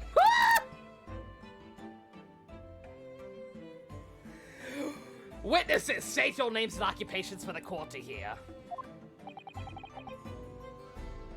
Oh dear. Imagination, imagination, imagination, imagination. That small child has bad hair and a head wound. I don't like him. My name is Balthazar Loon. I am the impresario of the hot air balloons in vicinity of the Esperimento stage. Oh dear. I was not prepared to meet young bad hair guy. In his young / professional wrestler days. Why is he wearing a mask? Why does he have a head wound? The kid is Rex. He seems like a shit kid. Just looking at him, he seems like he's gonna be a shit kid. What does young bad hair guy sound like? Apparently Rex. My name is Wilhelm Gastreich Sigmundstein Ormstein. I've come to the great exhibition all the way from very far in my home of Bohemia. Oops. And this is my manservant, the Imagination Land guy. I'm very rich. Perfect, apparently. Oh, God. That is a very Rex thing. To just go off on a tangent and say, I'm cool. I have 3 girlfriends. 2 of them have big boobas. Inspector Gina Lestrade, Scotland Yard. I'm a great detective. Even Sherlock Holmes agrees. I was on security duty at the exhibition and I got up to one of them balloons. It was amazing. Gina, what are you doing here? She did mention she's seen the disaster from up in a balloon, actually, didn't she? She clearly loved every minute of it. You're having too much fun, ma'am. A guy's life is on the line here. He actually has a Bohemian coat on his arms. Xenoblade 2 is a fucking shite farce game. The stupid fucking gacha system is boring and pointless. Half the designs are just boobs, and that's the only reason anyone even fucking plays the game. Rex is a fucking shite protagonist. Oh, look at me, I'm Rex. I have 2 girlfriends. Bloody fucking da. Where's your fucking character development, you fucking aft? Just watched a compilation of all the O's ending metal things and realized something. You know, the Oops. A team has the Gatakiri Batakama for most of the season. They really didn't want it to have it. They realized it was too powerful. Why did I make Gina you, Dusk? I don't know. Felt like the right thing to do. Come on, England, score some fucking goals. There were 3 balloons flying near the public experimentation stage when the incident occurred. 2 of these witnesses were in one such balloon at the time and saw events unfold from the skies above. You make it sound like they were in the clouds. It was only an altitude of circa 60 feet, very low. If the singing gets annoying, let me know. I'll figure out something else for him. I just can't unsee the Imagination Land guy. When you can't see nothing to fly too high, now can ya? 60 feet, about 18 meters then. Thank you for your introductions. Now you will give your formal testimony to the court.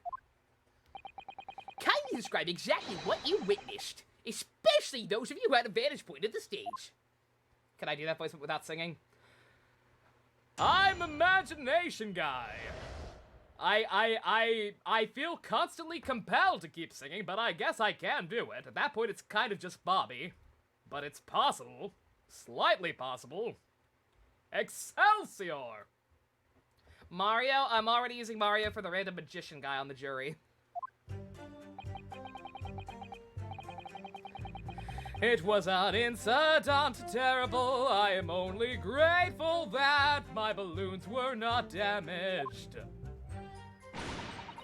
There's this huge bang from the stage, and then next second, another bang in the sky beside us. And from amidst the smoke, a cage appeared out of nowhere. The cage, it fell from the sky like a stone and crashed into the crystal tower. I think I could look inside the cage, but no one went near it after it crashed into the tower. Banana! It's a most extraordinary collective account, I must say.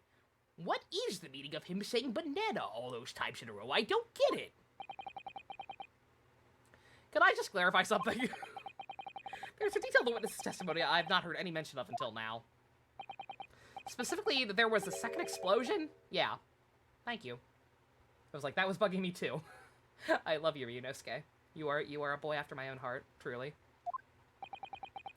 More precisely, 2 explosions in 2 separate places, yes. When the demonstration began, the balloon carrying the 2 witnesses was around... Nya.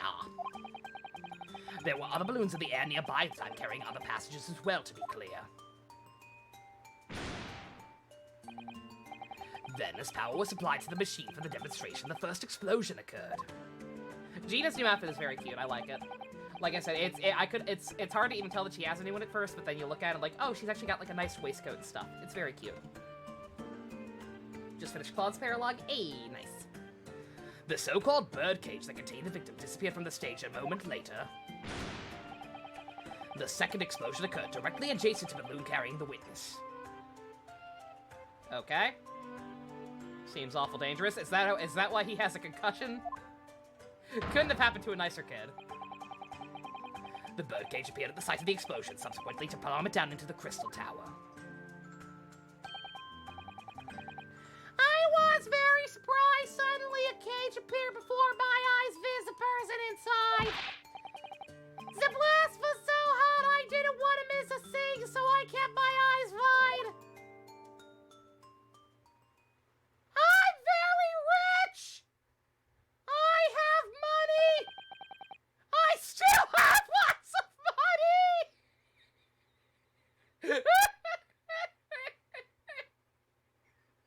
money. Yo, fuck this kid. Real talk, fuck this kid. Baron Trump over here. Precisely who is this? Who is this small, shitty child? I'm told he is a young noble of Bohemian royalty. Apparently, he disguised himself in order to steal unnoticed into the Great Exhibition. Yeah, I am here in London on a sightseeing trip with my elementary school. We will have the benefit of a child's point of view in the testimony. That's not a benefit! Do we really need this? Then I remove my mask. This is what I look like. I was voted most punchable face 10 years running, despite only being 9. They knew while I was still in the womb. Yes, I see a delightful face, I'm sure. You know how some people have really ugly babies? And you just kind of have to shut your mouth and say, oh, he's so beautiful. That's the judge right now. Yeah, everybody says so. Great disguise. The point is, the testimony of these witnesses further substantiates the facts for the court. Namely, that despite ending in an explosion, instantaneous kinesis was successfully demonstrated. And furthermore, that until the arrival of the police, no one approached the crystal tower where the victim fell. Therefore, only the accused who was with Mr. Assman on the stage could possibly have committed the murder. Are we just completely glossing over the glasses thing? Like, why are we ignoring that and still operating under the assumption that it actually worked? Yes, thank you, counsel. This prosecution's views on the matter are quite clear. So the defense's cross-examination now, please. Episode title: Chinese Semantics and Punchable Faces. Yes, my lord.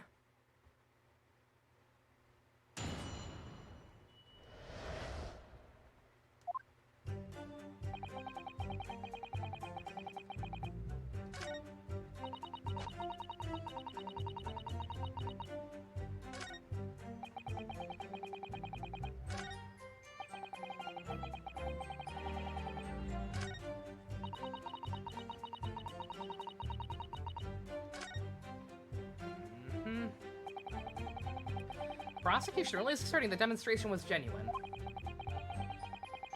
Not Bohemian Rhapsody. I wanted to make a Bohemian Rhapsody joke, but I couldn't pull it together.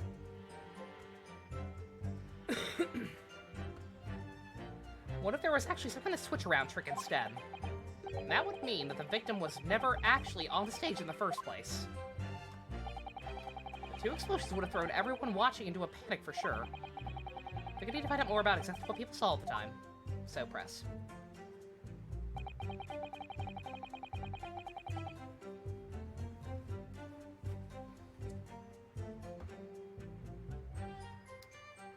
I just realized he has fucking fire in his hat, and his hat's shaped like a balloon. I don't like him anymore.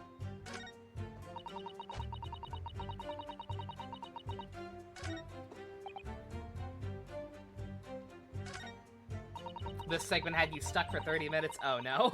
This does not bode well. Hold it!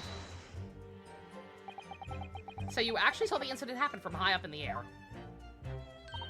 Yep, and it's amazing what the detective gets to do, eh? I'm telling you, Odo, being a lawyer is monkey's game. You should join the force and we can go flying together. Aww. Aww. That's actually quite sweet.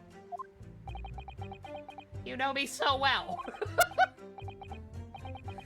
Yeah, anyway, could you tell us exactly what you saw? Everything. We saw everything because we were up above it all. The dodgy Cole climbing onto that stage and that dodgy professor pulling all them levers. And that's when it happened. That's when there was that massive bang and the cage disappeared. Just like that. You're describing the moment the subject's body was decomposed by the electricity, I believe. That scene made you ship them? Not invalid. I can understand. Well, like, the fact that Ryunosuke was the first person to make her smile that genuinely, not once but twice over now after we got her off and now then, it's cute. That's fine. Not my cup of tea, but valid. Yeah, remember, she's had her character development now. She has played Persona 4 and Tweeby since the first game. She's fine. She's better now. She played Tweeby on the DS, well, during the trial last time. That's the lore. I didn't know what to make of it, but then there was another bang right in my ear. I looked around and there was a huge great fireball right next to us in the sky. There was nothing there before. So there was something there before. Excuse me.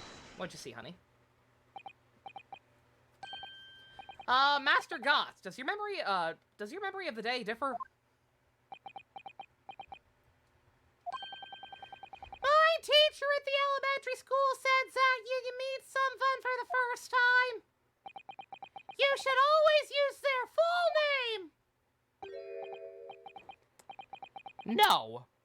No, I'm not doing that. William Gottstrike Sigmundsson Orbstein! Bob. The point is, do you have something to say? Something to add in response to Detective Gina Lestrade's last remark, perhaps? Oh, I get it, right? Oh, so it's Inspector Lestrade. Lestrade. I keep seeing people say it's Lestrade. I said Lestrade throughout the entirety of the first game because Let's Trade and she's a pickpocket, haha. But, I'm sure in the novels it's probably Lestrade. I will probably go back and forth, or just stick with Lestrade. My apologies. Too used to it. Why does everyone have a problem with how I address them at the moment? Literal thumbsucker. That's not what I saw. Oh? Yeah, there was a second explosion and it was right beside our balloon. That's true. But I'm sure... Which is what I said, isn't it? 1 minute later, there was nothing there. The next, there was a massive explosion. My teacher at the elementary school says that someone else is speaking. If you're rude enough to interrupt, you will have to face the most awful life imaginable. I'm gonna put this kid in a meat grinder. Are all Bohemians brought up to be so asshole-ish?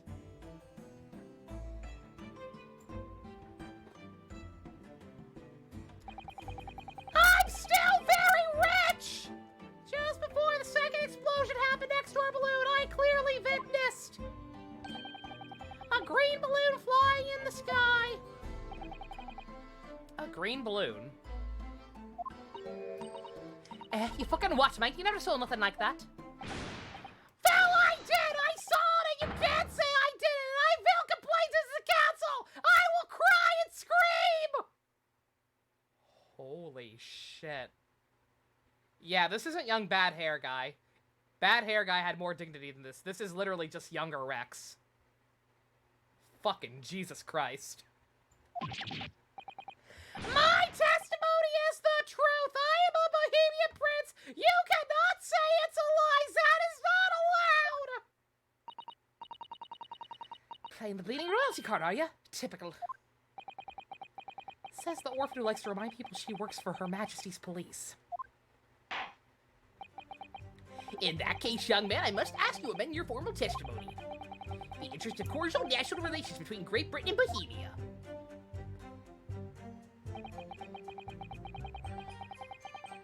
Okay. So he's saying it wasn't just a random explosion in the sky. One of the other balloons exploded.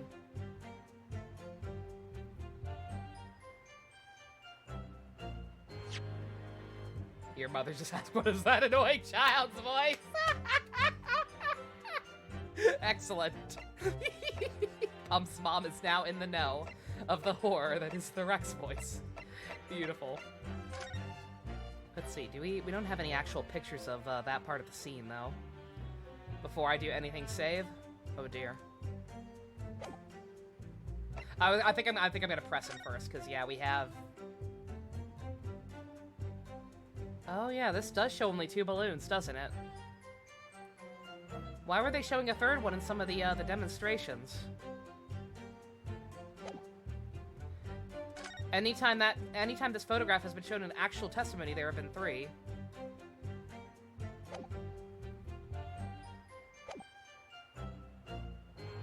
Yeah, I'll press him first. Hold it! A green balloon, you say? You sure about that? Of course, I'm sure I'm a proud Bohemian prince. All these questions are making me boring. I think you mean bored. Ah, English is very annoying. The language of my countrymen is far superior. Would you please demonstrate? Sure. Bohemia is actually the homeland of the reptilians. Regards, oh, it is very wrong to tell a lie. Why? Flying balloons never explode. For the same reason that bots should explode. It's logical. Oh my god. Am I actually gonna have to mute follows? I don't even know if I can do that or not. Please tell me that doesn't mean logical. If you insult me, you insult all Bohemia. Madai! You will have the army come and shoot all of your stupid balloons out of the sky, all of them.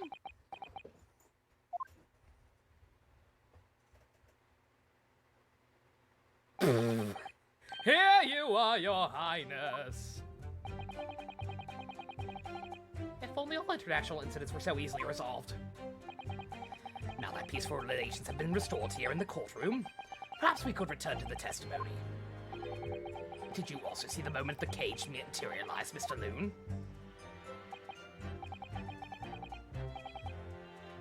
No, I did not see the explosion myself, however.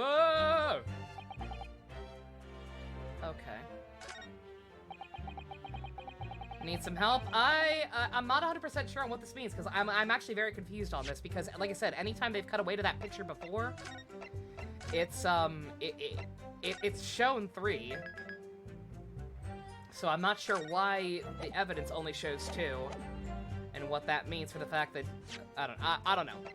I'm a little confused on this point, but I'm gonna assume this. Objection! Nope.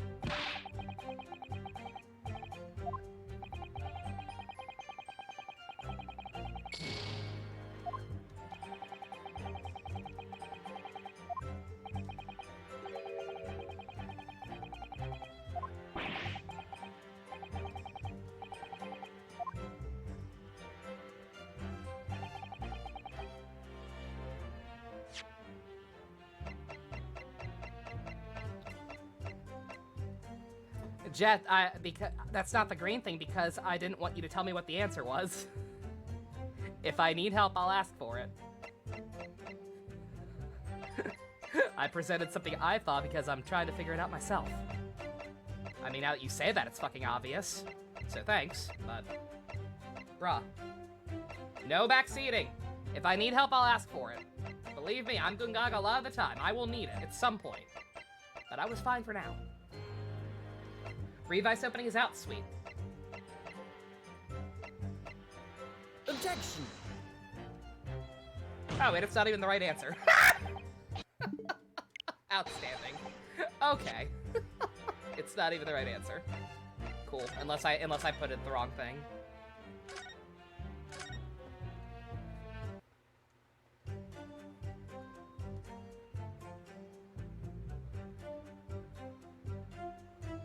I also, yeah, if it is this, then I actually don't know that, then this is kind of that, that problem with actually disproving stuff again.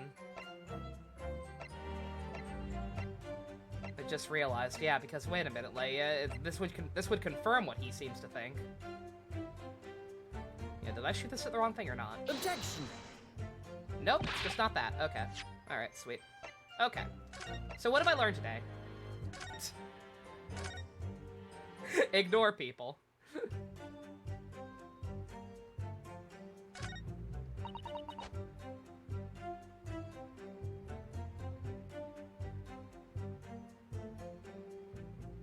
Yeah, I don't know when I'm gonna watch it.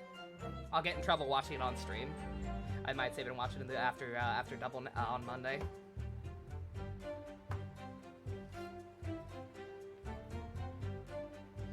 It's a different statement, but you have to unlock the boys' green balloon statement to make that one objective. That is pretty dumb. Do I need to update evidence at all, now that I know what this probably is? No.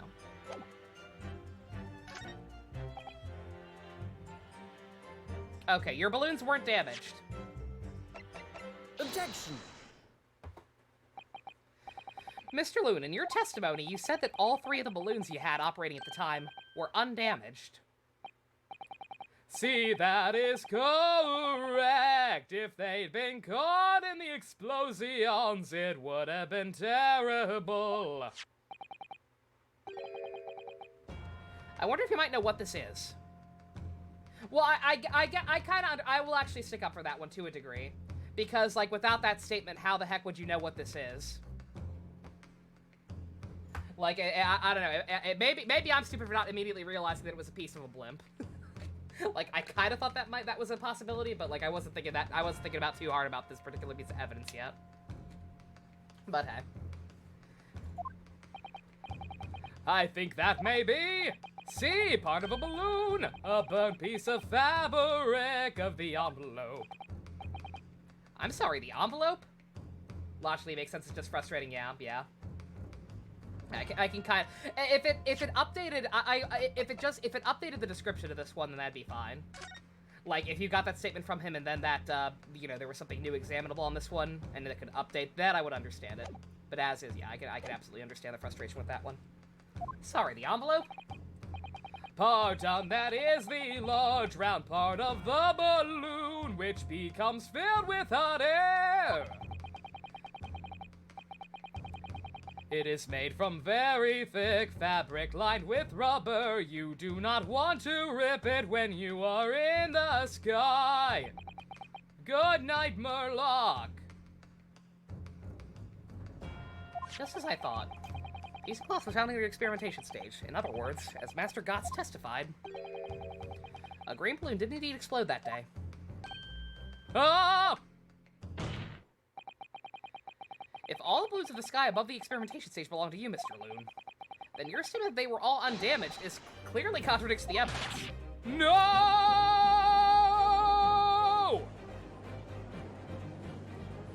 If a balloon explodes that day, maybe everyone on board was killed. Oh no, having just 10 pounds. Seems to me like these crafty things are Objection!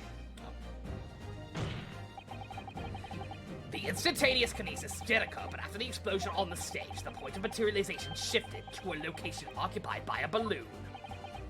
Causing the balloon to explode? Yes, eminently possible. An unfortunate traffic accident doesn't work, but it changes nothing about the pertinent facts. This I cannot accept. Why not? You're suggesting that I am a liar. The person's died in a balloon incidente. There's no need to get fired up, Mr. Loon. The victim was the sole fatality that day. That's right, and I'll prove it. Officer Loon is not a liar. There was no such balloon in the sky. It is non-possible. You're saying it's possible. Why? This court has more important matters to discuss than the number of balloons you were operating that day.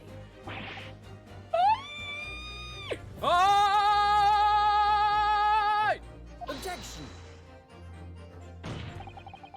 He's slowly becoming more and more operatic. My apologies. We can't ignore the fact that nobody appears to have known anything about this other balloon until now. My lord. The defense calls for further testimony from Mr. Loon. I concur. There is clearly more to the truth here than meets the eye. It's imperatively clear up the issue of this phantom balloon, I feel. Witness, you will give supplementary testimony about the balloons you were operating at the exhibition. Ah, grazie, my lord!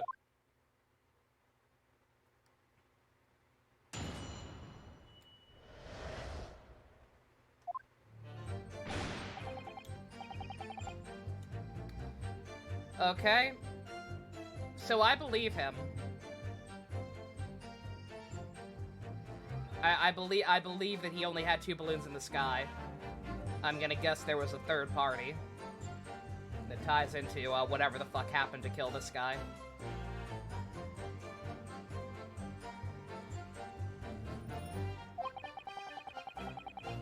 I'm not a liar. All 3 of my balloons were carrying the passengers.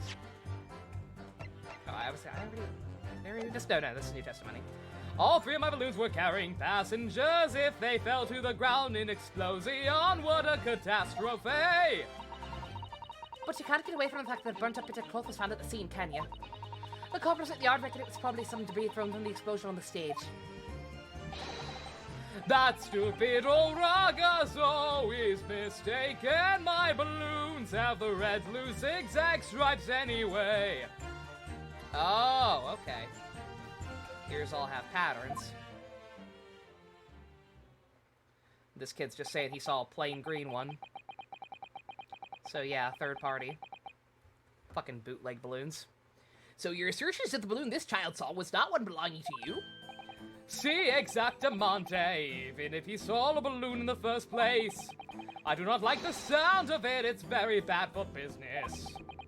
I have a good mind to sue the land of Bohemia. If you attack us, we will fight back! It will be war! All out war! Episode title, All Out Vor.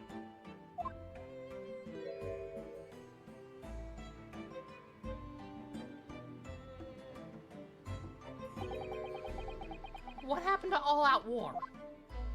If only it was that easy to solve. Mr. Loon certainly doesn't appear to be lying.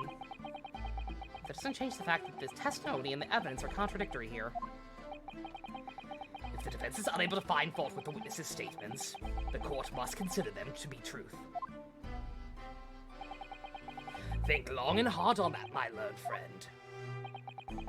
The situation has clearly changed now. I have to get to the bottom of what happened here. No matter what it takes. Counsel, you may now cross-examine the witnesses. Oh boy.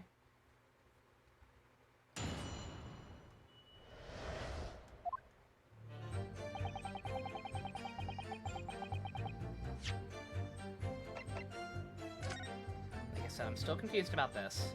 I wish they would throw out some exact numbers. Like, how many did you actually have operating, buddy?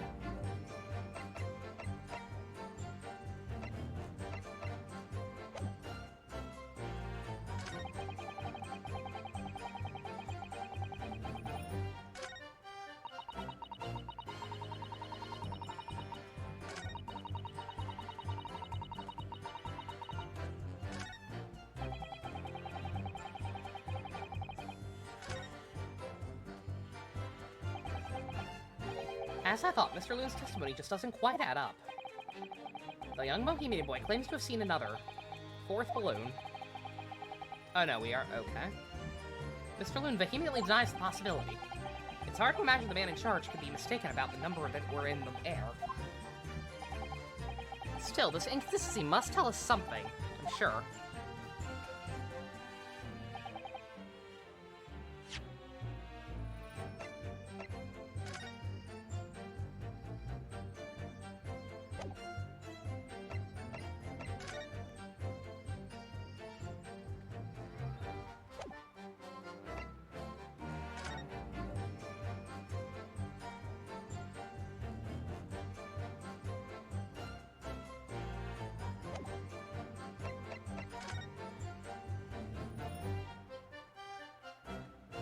Poor Andrew.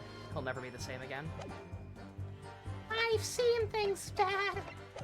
Horrible, horrible things.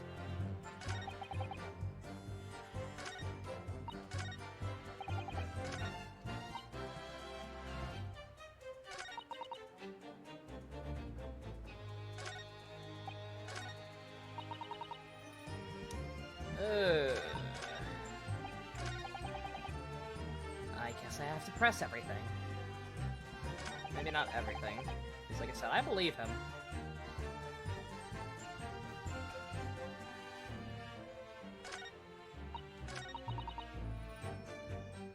Hold it! He was wielded by Travis. Oh no! There was considerable damage to the stage and around the surrounding area, wasn't there? Yeah, some of the coals there were watching the experiment were caught in the blast and injured. Good job the old contraption didn't kill over, eh? I hadn't even considered that. That would have been bad. It seems there was a great panic after the incident occurred. Nevertheless, the police shouldn't have missed a torn piece of the envelope from the balloon. Inspector Gregson can expect repercussions. Please. Like me swiping all his fishing chips, eh? Man's sole pleasure. None of this matters. The scrap of balloon envelope means nothing. Okay, this could be something. Cause yeah, like I'm not sure how big the patch is, but like it looks like it's just a solid green. Hold it! You mean the color is wrong? Si, senor, I do not even have any green balloons in my warehouse. Green is not an attractive color. And yet a piece of green cloth was found at the scene, and it's unmistakably from a balloon. Well, well, I do not know how that could possibly be. For the sake of argument, let's say that a green balloon did explode above the stage.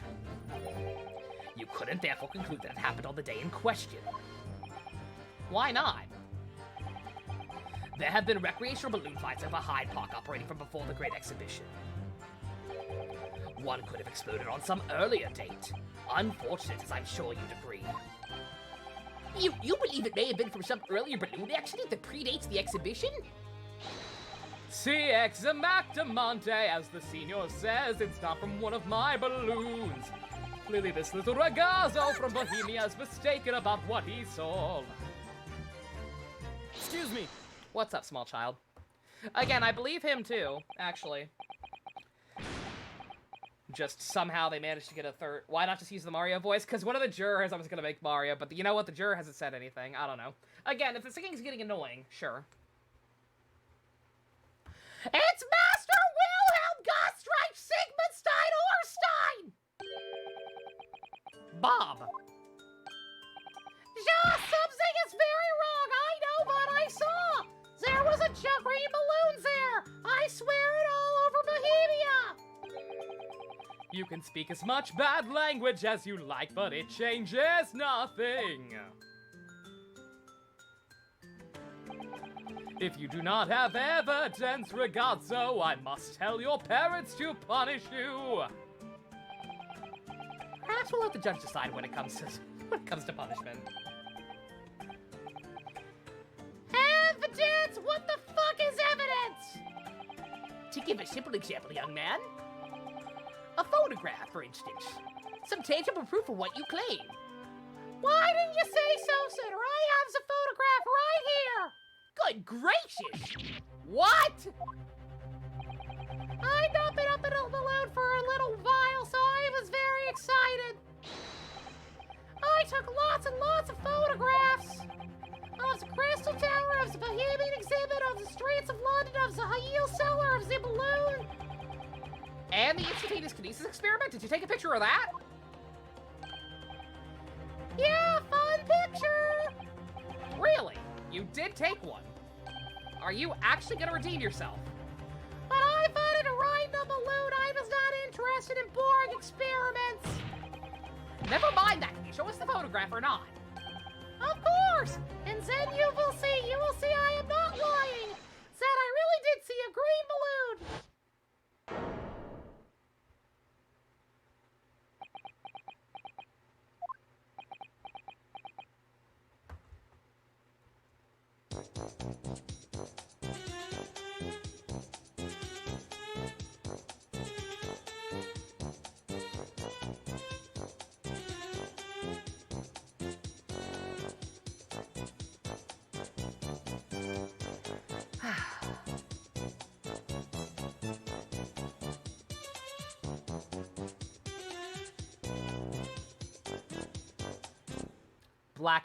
Black and white photographs was a mistake.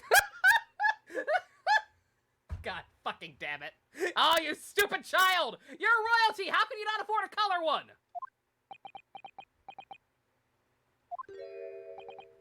Well, I see you're all too shocked to speak. Yes, I think shocked is indeed the word, young man. Yeah, perhaps you cannot see it was a green balloon from this photograph, but that's not my fault! It's the fault of the stupid person who made the camera! I repeat, as you yourself have said, I'm very rich! how could you not afford a color one? You stupid child!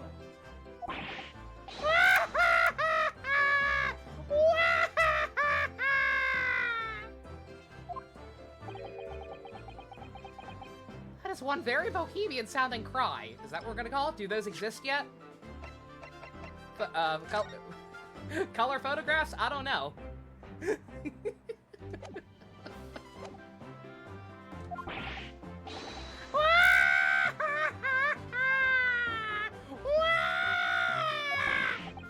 Very well, the court will accept this photograph as evidence.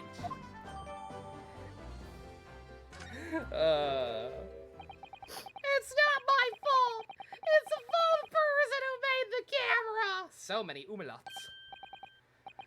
Well, never mind. I'm sure you have plenty of wonderful sepia memories to take home with you. In any case, when exactly did you take that photograph? Well, it was on the day of the big explosion. You don't say. Then I pressed shutter was this very loud bang, and a hot wind rushed over my face and gave me brain holes. I'm pretty sure you already had those. That means this photograph was taken a split second before the explosion occurred. Well, if you ask me, this black and white photograph changes nothing. I could not give the flying fig. Lovely language you picked up. Is fig a curse in Britain? Okay. All right, so the color doesn't help us, but he said all of his hat patterns though, right?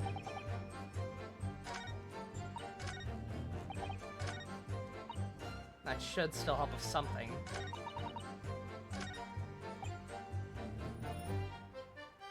Okay, all right. Yeah. Okay, all right. So still helpful. You get one shit, kid. Everybody gets one. Okay, so we can't tell what color it actually was, but obviously no zigzags. And also no one in it by the look of it, which is, you know, sus.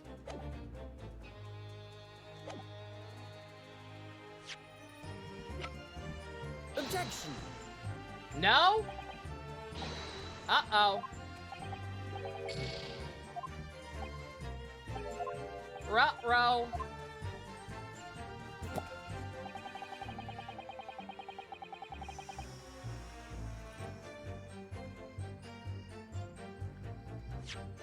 Uh-oh. I have no idea then.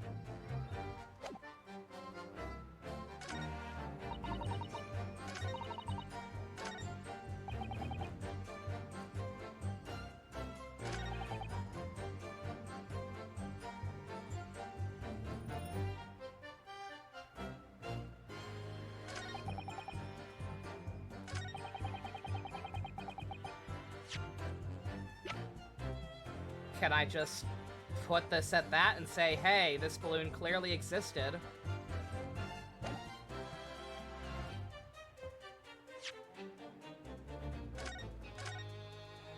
That feels like a very, roundabout way of saying it. I feel like the pattern thing is a lot more obvious, but...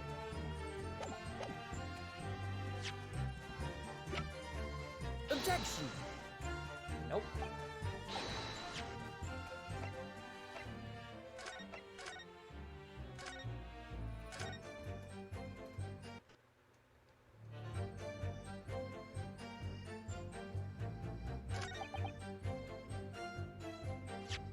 Same thing, but with this one? Objection! Okay, please. Explain why that one made the most sense. Because I think that was the least likely of all his three statements. Unfortunately, the photograph Master Gotsk took can't tell us the color of the balloon. But it can tell us something else, something crucially important. What? It shows that the pictured balloon wasn't carrying any passengers. Oh! I literally even noticed that. I literally even noticed that part, and yet didn't put that together in correlation with it. Okay, fair enough. Oh my goodness, you're right! But surely all the balloons would have been carrying passengers. There would be no sense in it otherwise. I just did that part of his testimony didn't even register with me, the passenger thing. I'm dumb.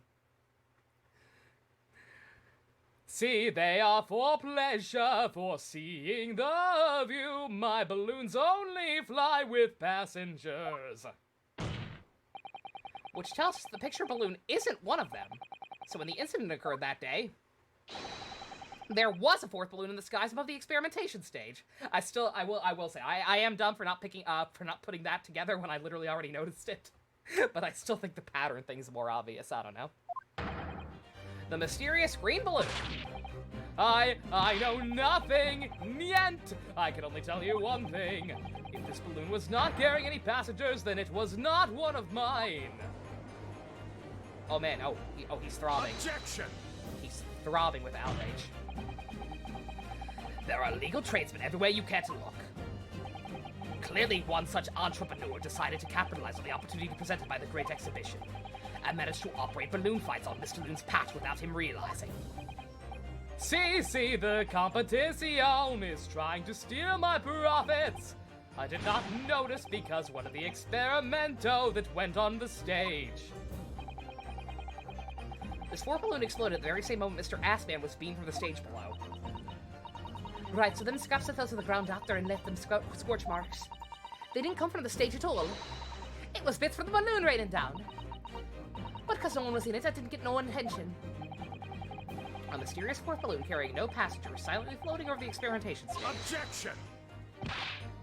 This photograph shows us nothing more. A stray balloon carrying no one and operated by some rogue trader. Clearly it has nothing to do with the case. Its relevance does elude me, I must say. The court has seen sufficient evidence and heard ample testimony already. The prosecution calls for this trial to be concluded.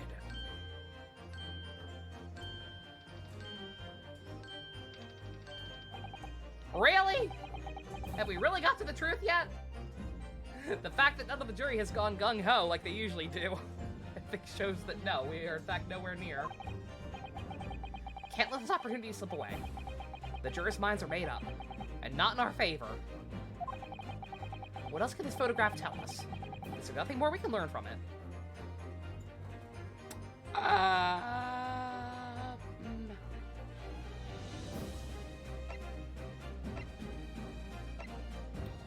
I don't know, besides the pattern thing, which apparently is not relevant.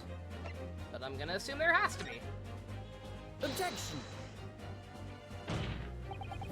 Ladies and gentlemen of the jury, wait. Please don't give your decisions yet. The photograph from Master Gods may well be hiding one more vital clue. What's that? A vital clue? Objection! We're well past the point of mere possibilities. It's time for definitives now, so tell the court. What exactly does this alleged clue in the photograph prove?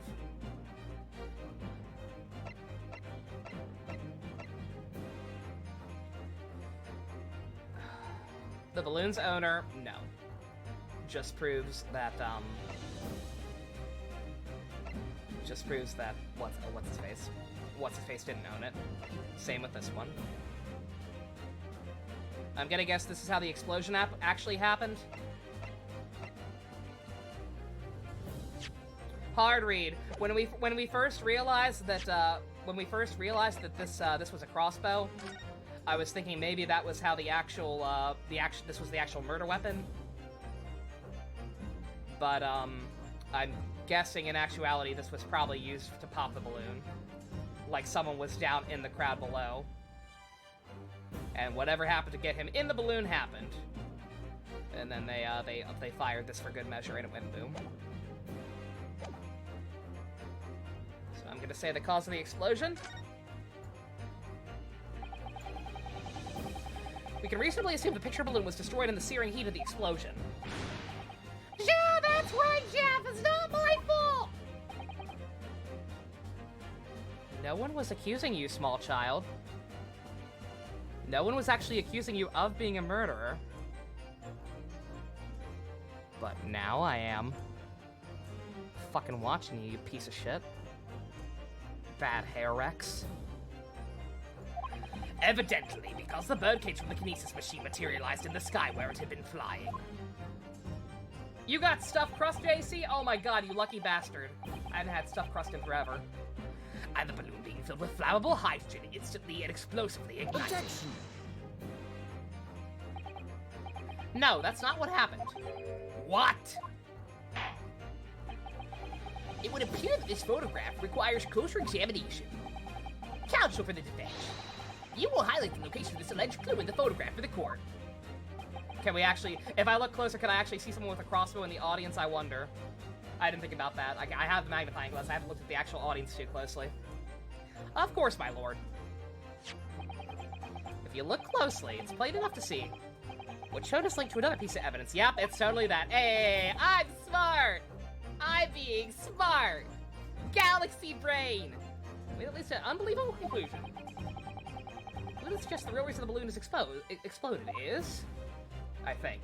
I'm saying that, but uh-oh. Can I not actually zoom into anything?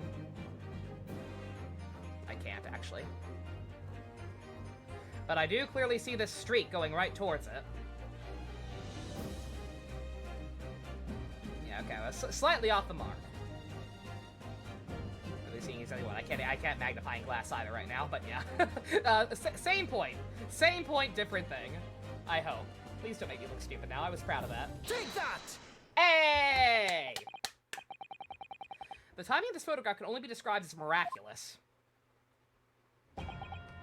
If you look, you'll notice there's a bright white line that appears to point directly at the balloon. Most likely a ray of light caught incidentally on the film. Oh, don't give me that shit, Von Zeeks.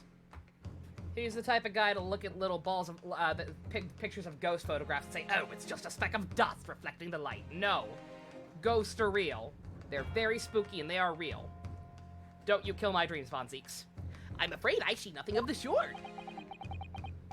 If you look with a magnifying glass, my lord, it becomes clear the nature of this of what this bright line really is.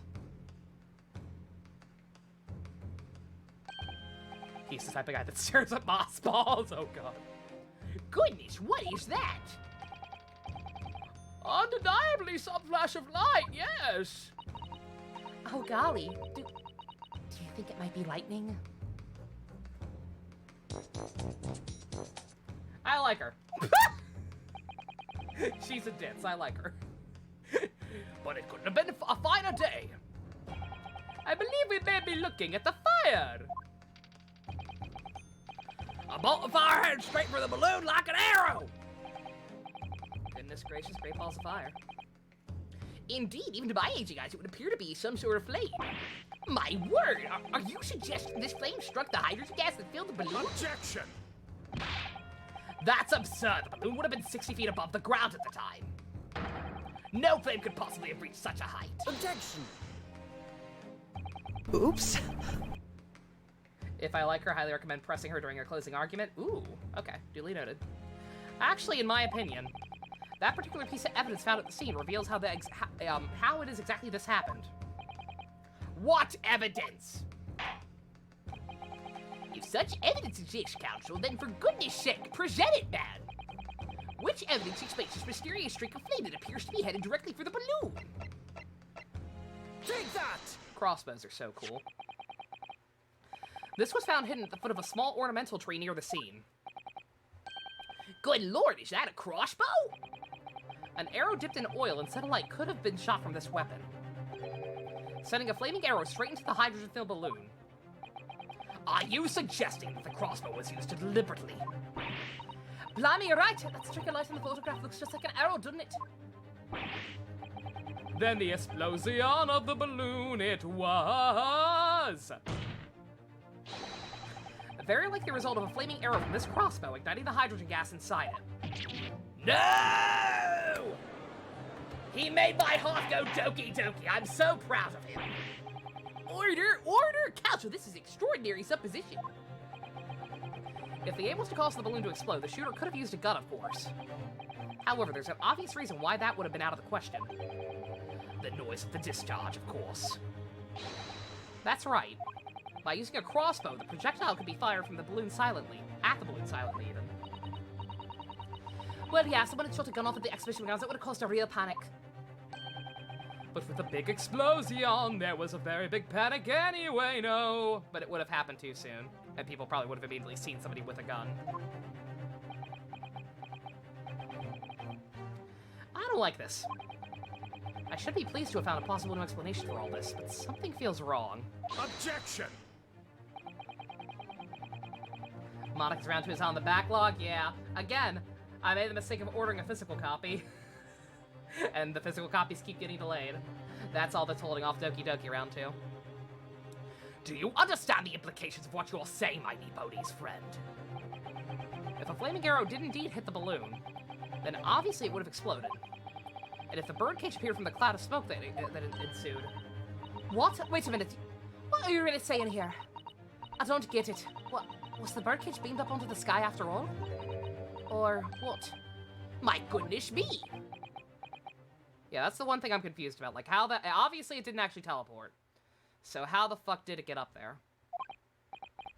Ah, now I understand. That's what the sinking feeling is about. I think there's a good chance that the birdcage was actually concealed inside the balloon all along. What? Did I just hear that correctly, Counsel? So we're going back now. The horse is bolted.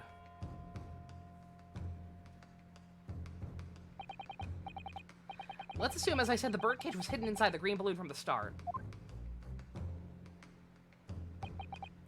On stage, when the experiment was started, the birdcage and the instantaneous kinesis machine disappeared in a cloud of smoke.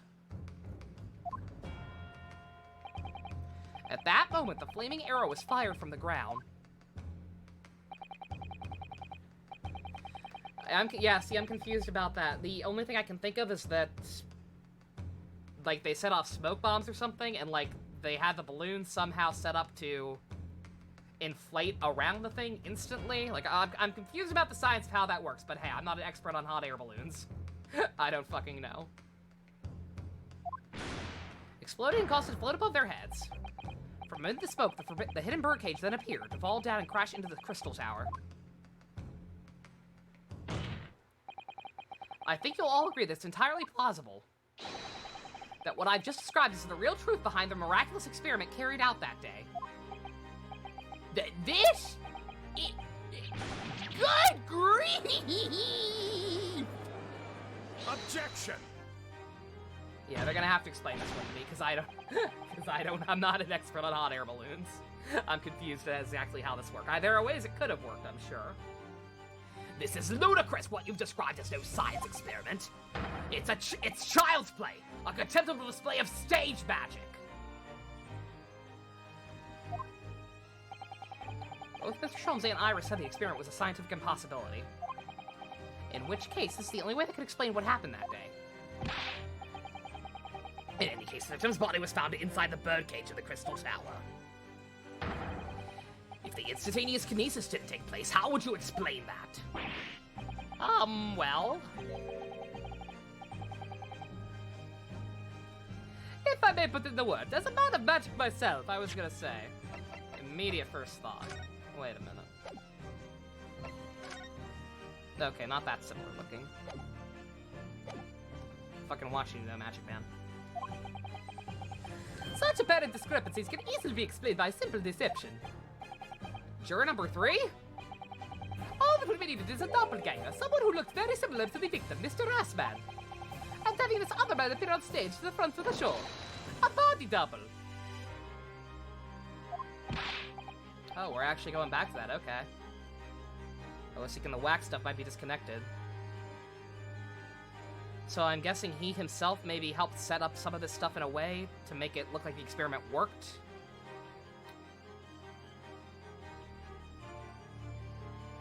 I would be a little confused about the motive on that. I guess so that, I guess just proof it could work so that, Hairbrain could get the money and he could get in on a cut of it, I guess. But then something went wrong, and he ended up getting stabbed. Yes, of course. And so, in fact, Mr. Aspin must have been inside the birdcage. He was concealed inside the balloon right from the start. Objection! That balloon would have been filled with hydrogen. Anything hidden inside it would have been scattered to four winds when it exploded. No one would ever have embarked on such a risky venture. Not necessarily. The explosive force of the balloon gas would very much depend upon the mixture ratio. Juror number 4? Flying balloons are rarely filled with pure hydrogen, but a mixture of other gases such as helium as well. Helium on its own doesn't explode, but by controlling the gas mixture ratio, the explosive force can be altered. The mixture ratio? Obviously, the victim's body would have suffered some burns. That would be unavoidable. But not to such an extent as to render the whole obscene charade impossible. So everything that happened can be explained logically and scientifically. The explosion that engulfed the stage at the start of the experiment was no accident. I was gonna say, jury on point today. I was just thinking about not liking these guys, never mind. This is true, by the way. I was gonna say, that sounds right. I say I don't know anything about hot air balloons, but you know what? The more I think about it, I definitely had a VHS tape that, like, went over the science of how that shit worked as a kid. Some of this shit actually sounds vaguely familiar. Why do I remember that? Good God. I should have got lots and lots of trains like all the cool kids. It was part of an elaborate deception to make it appear that instantaneous kinesis had occurred. Well, goodness me. And if we were to accept that this is what happened, it means the victim, Mr. Assman, was never present at the public experimentation stage to begin with. Yeah, it's like the window tax thing, exactly. I'm learning so much.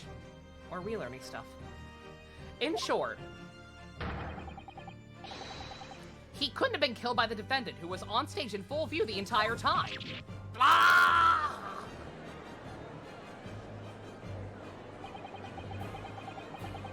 This will be very hard for the prosecution to counter. We're not, it's not the prosecution we need to worry about, honey. It's Hairbrain. Hairbrain's about to come up here and be like, Oh, no, I'm no magician. My experiment was 100% scientific, I assure you. not realizing that he probably got screwed over by his business partner. Oh, this is gonna be fun. Lord Von Zieks can't credibly maintain that Professor Harebrain is a suspect now. Yeah. Hold it!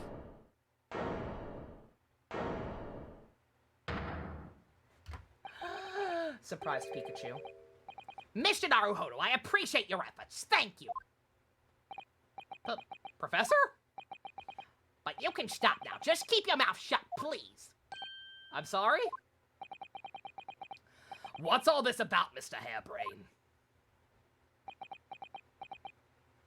His hair suddenly turns rainbow.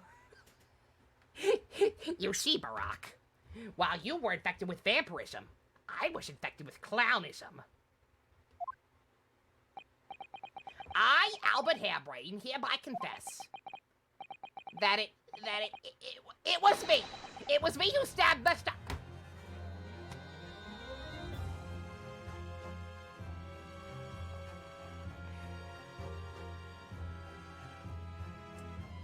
I didn't think he'd go that far.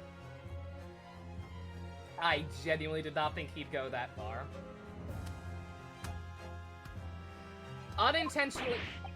Unintentionally implicating himself for the sake of proving his science is legit. Okay. Making false confessions?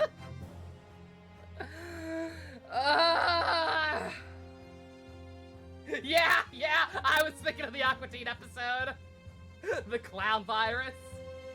Yep, that's exactly what I was thinking of. 1 second. You know what? No, not good enough. I need something better. I'm sick of the Vulcan Skull music. 1 second. 1 second, I've got something even better.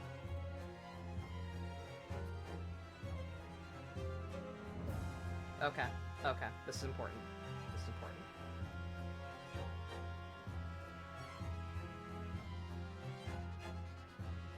Oh, first off, I missed a line. Okay. I hereby confess it was me. It was me who stabbed Dr. Odie Osmond.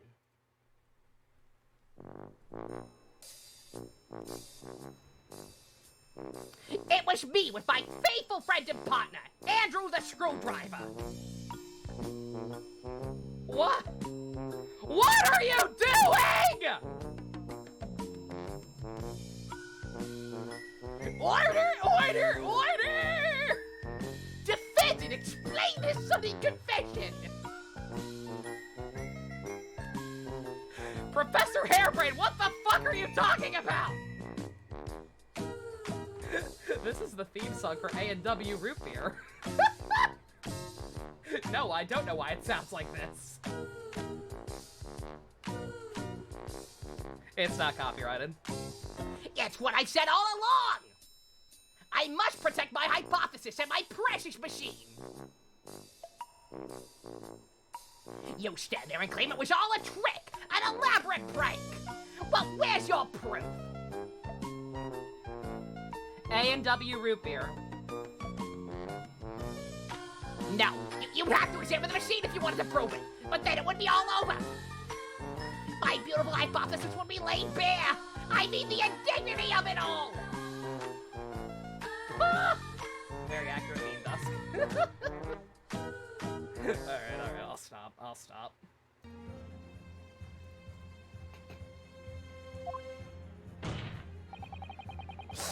It's clear you drew the plans for the experiment, but you didn't actually build it. It's quite conceivable you were duped, Professor. If you'll just let me, I can prove. Barack! My defense lawyer's being mean to me. Yes! And what do you want me to do about it? You don't understand, Naruhodo. You're asking me to lose subscriber. I'd sooner die. I'll cooperate. I'll do whatever you say. I swear it. So please, ensure the Bob Act is adhered to protect my creation.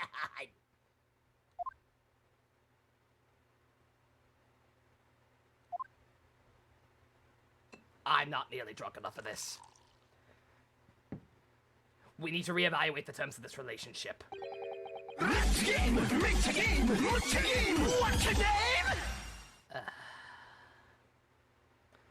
Pray forgive the discourtesy of filling my house with talent. Zach Sap TV. Thank you for the follow if you are a real person. You followed immediately after a hoss, so I don't know. I never know anymore. I don't know who's real. Here's to my learned Nipponese friend, picking literally the worst possible clients every single time. What? And his upcoming attempt to clarify the defense's position in light of the accused confession. Are you real? I don't know. I hope so, Dusk. I'm not real. I'm not here at all. I don't exist here at all. Do you intend to formally assert that the experiment was nothing more than a conjuring trick?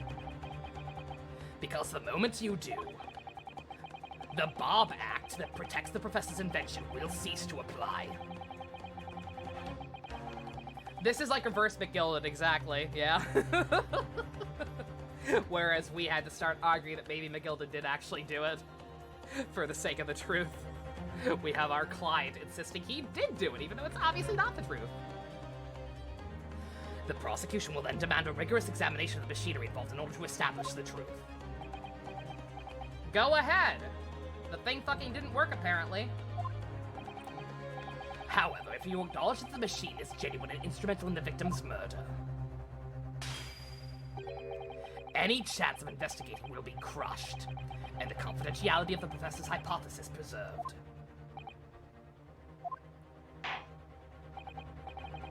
What actually is the machine? It begins to paint curves. Science! No. I don't know, I'm confused on that point. Because I thought this guy just gave him the funding, right? Like, I thought that the guy, that Assman just gave him the funding to build the thing. I didn't think he was actually involved with the construction at all. If he was, then that means the machine was never going to work from the very beginning. If not, then it just means that, obviously, the science doesn't work, or something, I don't know. Something went wrong. Is this the time machine bought at a yard sale? Oh god, no. No, no, no.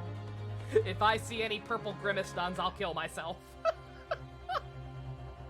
We gotta watch that movie sometime. One day. Well, Captain, what is the defense's official position on this matter?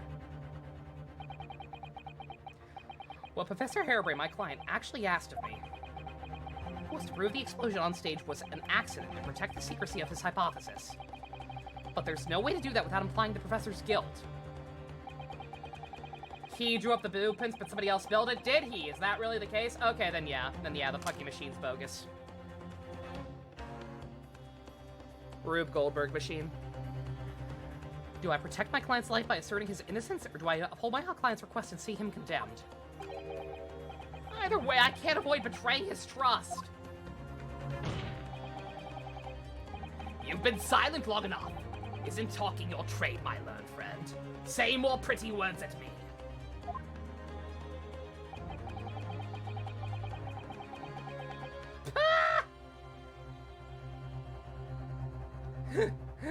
Not sure. I believe that. I believe this, actually.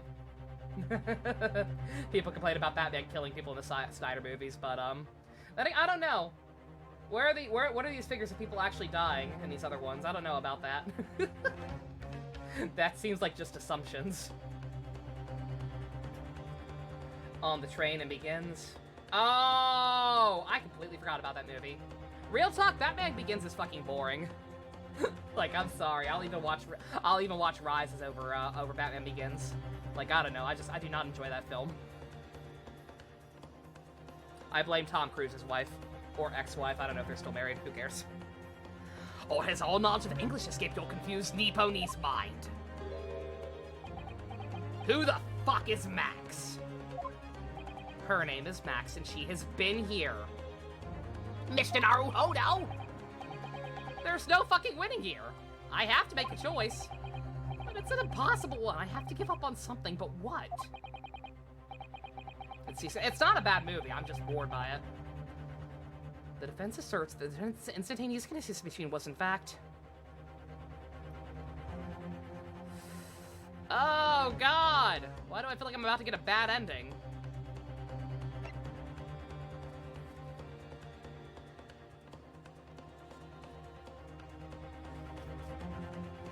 Part of me kind of wants to pick this one, because like I said, his invention is legit.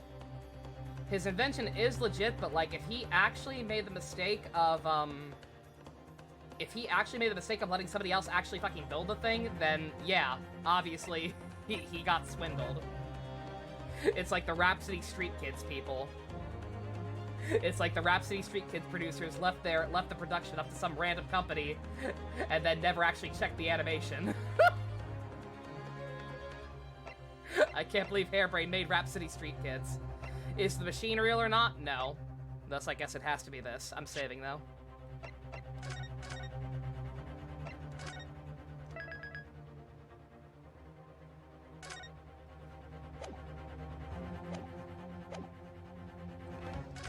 The Conjuring.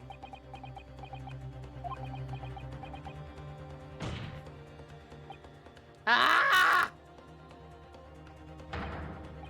No, I can't say it. My client placed his faith in me. I can't just let him down. What must I give up on? It's not a question you have to ask yourself here. Are these words of wisdom from Cosmo, or is somebody actually coming to save our ass? Sholmes, please help me. It's what can I protect? Girl!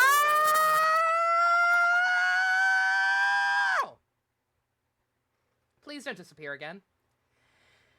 Hello again, Mr. Naruhodo. It's been far too long. Susato-san! Oh, thank God! You kept my brain cells! Please tell me you brought my brain cells in the purse. But what are— Hiya! I miss you too! My first Susato takedown in 6 months! There'll be time to talk later, Mr. Naruhodo. For now, we must concentrate on the task at hand. Which is working out what I have to give up on. Not what I have to give up on, but what I can protect. Professor Hairbrain! Yes? Yesterday you told me that science is the pursuit of truth.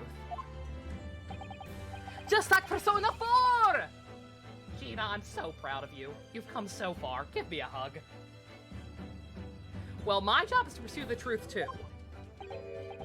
Yes, of course. Please tell me about my brain cells. I did, but they got a little roughed up on the voyage.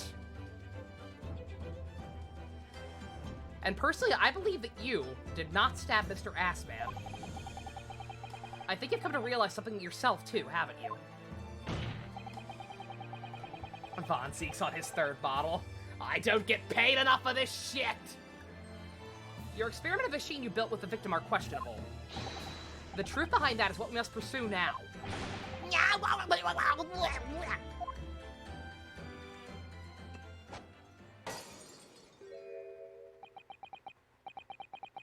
So, you finally got your brain cells back. Much appreciated, Miss Susato. What? And as for you, Albert, you can't ignore this any longer. I'm sorry, honey, but somebody swindled you. It happens. I told you not to buy technology from a robot named Swindle. It was never going to end well. But he was voiced by Fred Willard. I thought I could trust him. Having heard my learned friend's assertion, Don't you have something to say? Barat! Lord Von Zeeks. Tag team! Brofist! Gosh, I've never heard him speak that way before. Are they fucking? They're probably fucking. In truth, there is one thing, something I remember that's of relevance.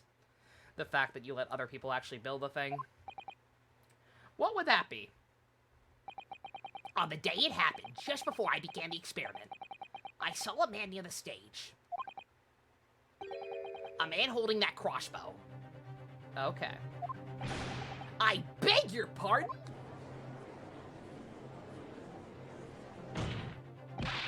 Professor, what the fuck? Did the man have any distinguishing features? What did he look like? Taller than me. And thinner than me. With straight hair, straighter and whiter than mine.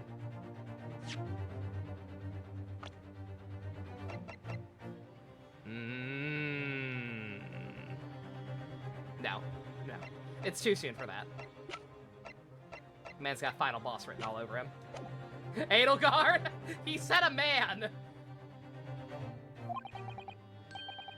Let me see. One less lens than me, too. A monocle. Rather stylish black monocle. But one thing in particular will help positively identify the man. You see, I know him very well. After all, he's the engineer who built my invention. Okay, there we go. What? He built the machine? That's right. Mr. Axman introduced me to him a year ago. He's a man by the name of Enoch Drebber. That is a weird name. Can't look at Spider-Man's PS4 suit anymore. Oh god. Jesus.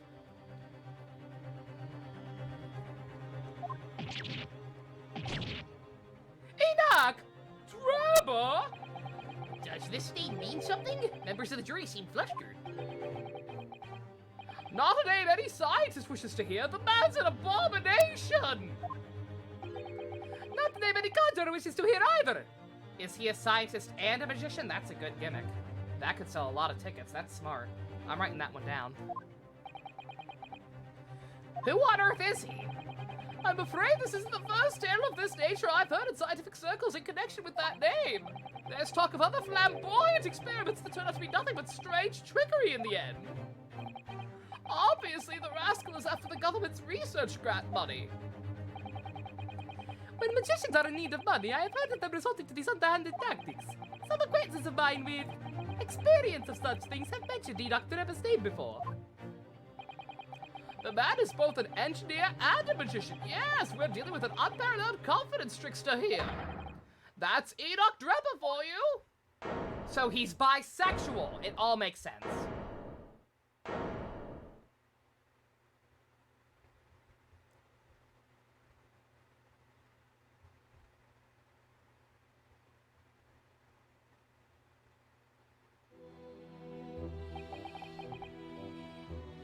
Drebber is the name of a Holmes character. You'll tell me more about him when we're through with this game's Drebber. It's quite a story. Ooh.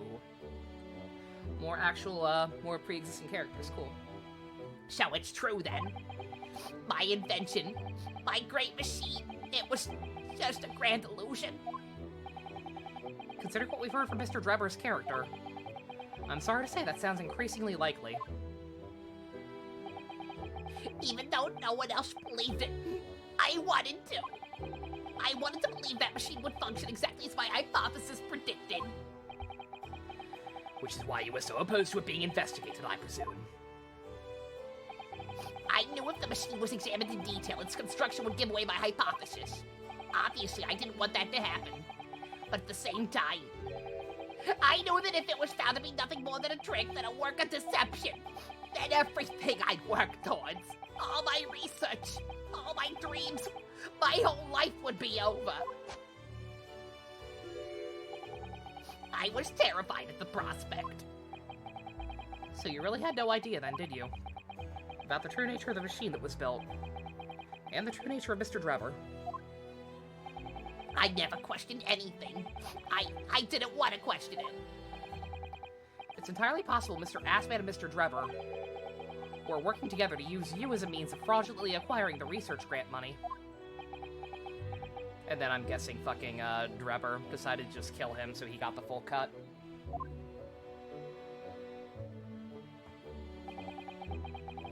When I announced my invention to the crowds that day, it was the finest moment of my career.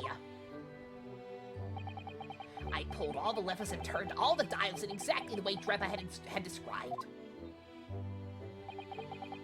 When the smoke suddenly started billowing out, I panicked. I didn't know what was happening.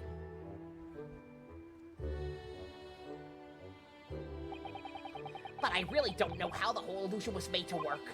I don't know anything anymore. Oh. It's okay, it's okay. You can help Iris invent anime. Let me confirm one final point with you, Professor. Do you now consent to the prosecution submitting the necessary paperwork to release your invention from the protection afforded by the Barb Act?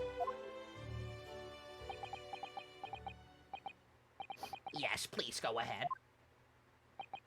I'm very sorry. Oh.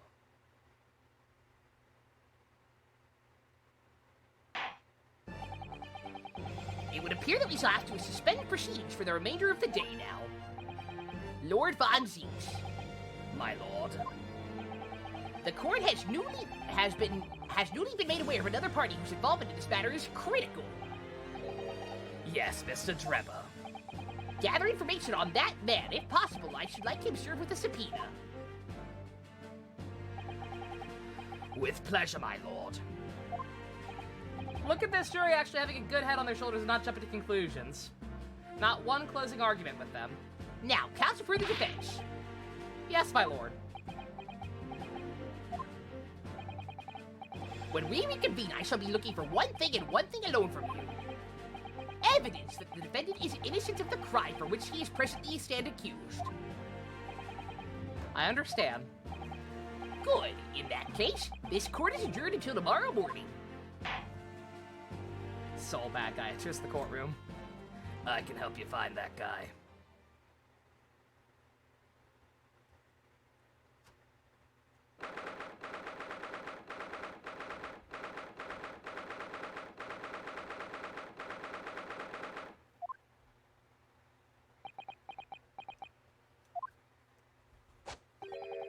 Mr. Naruhodo!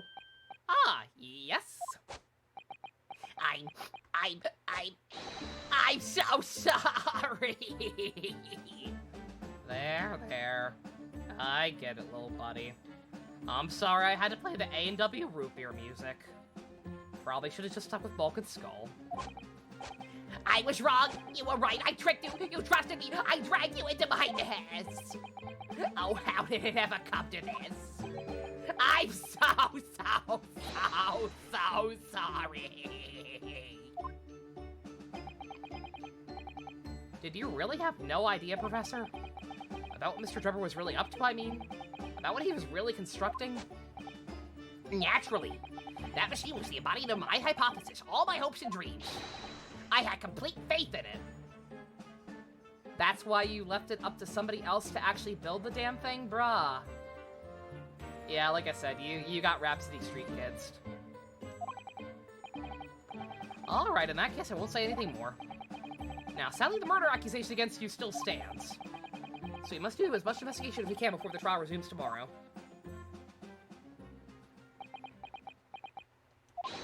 Well, thank you for doing so much for me. Aw, I can't stay mad at you. Look at that smile. Look at that smile! I'm so sorry for arriving late this morning, Mr. Naruhodo. Arriving late? Didn't you receive my postcard? I wanted to let you know when I'd arrive. Postcard? What postcard? I hid it from you, Runo, so it would be a surprise. Oh. Would be a good idea to stop at the next save. No way we're doing the next investigation tonight. I kind of figured. I was gonna ask how long the next investigation is. Well, did it work? I was surprised, alright, especially when she threw me to the ground. Oh dear, I'm so sorry. I was just so happy to see you again that it sort of slipped out. Maybe we can stick to more traditional displays of emotion in the future. Like slapping. Susie's train was late into London Victoria this morning, you see. But we made the coachman really whip the horses hard so she didn't miss the whole trial. Next investigation is about the same length as last stream. What was yesterday? Like 5 hours? Good God. I was watching from the gallery for a while, but in the end, I'm afraid I couldn't contain myself. Well, I'm glad you didn't. Oh? Having you at my side in court gives me all the strength I need to win. Oh. Stop being heterosexual! I know you've been betrayed by all of your boyfriends, but still, cut that shit out. What channel do you think this is?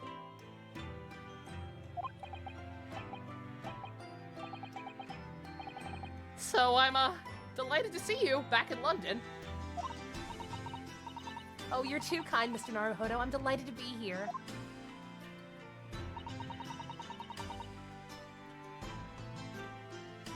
I hope I can continue to be of service to you. Of course. So what's brought you back? Did Professor Mikatoba not protest? Let's save all that conversation when we're back at home, shall we? You know, I've made one of my most special blends ever for this special occasion. Oh, Iris, how wonderful. I can't wait. Aww. Isn't Susato with Rei at the moment? I don't know. I don't think Rei's into her unless she's LARPing as Ryutaro. Susato-san was back in London. It's hard to describe how happy that made me feel this time. At the time.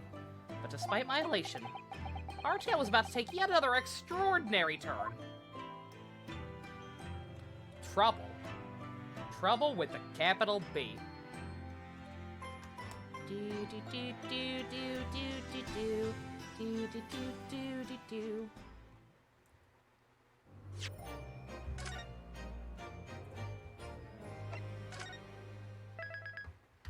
Alright, let me, next investigation segment is apparently very long. Juicy bits. I've barely even been going 3 hours.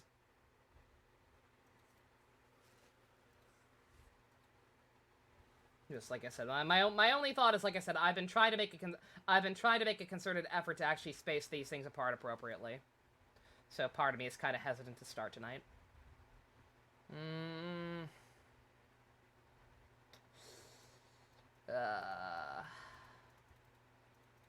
Let me put it like this. If I do like half of the investigation tonight and then half tomorrow, there's still no way in hell we're gonna get through the trial, right? Like, I'm guessing the trial is also just as long. Like, at least 5 hours, probably.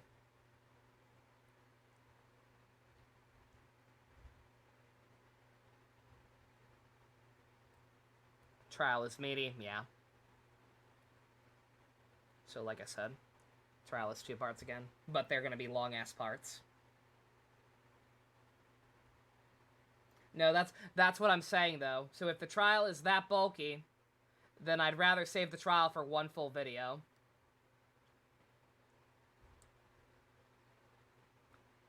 Like I said, I don't know. I've been trying to make a concerted effort to actually break these things up appropriately. Granted, it doesn't fucking matter.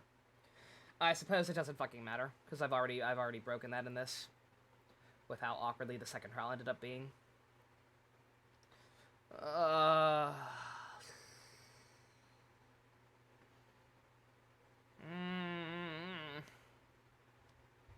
hate this.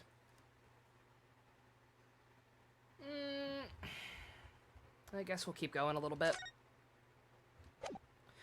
I'm taking a break, though, as soon as we have some music. I'm not going a full 5 hours tomorrow, no matter what. Like I said. This is what I'm saying. What's probably gonna happen this is why I'm worried. Because if I do this now, there's no way in hell I'm starting the trial. And that's gonna make for what, a fucking 2... Like, I don't want to start the trial and then have to wait a full goddamn week. But that's gonna make this very awkwardly spaced.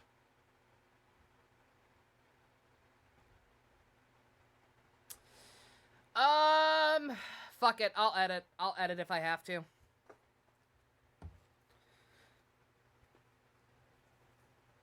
If tomorrow's shorter, that's okay. Like I said, I just feel like that kind of defeats the point. I'm gonna end up doing it anyway. Whatever. Seamless!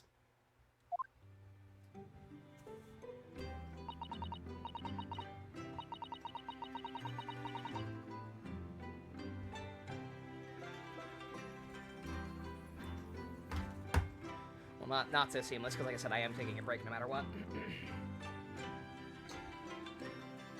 We talked about this. We tried and still ended up being sad about it, so are we doing it live?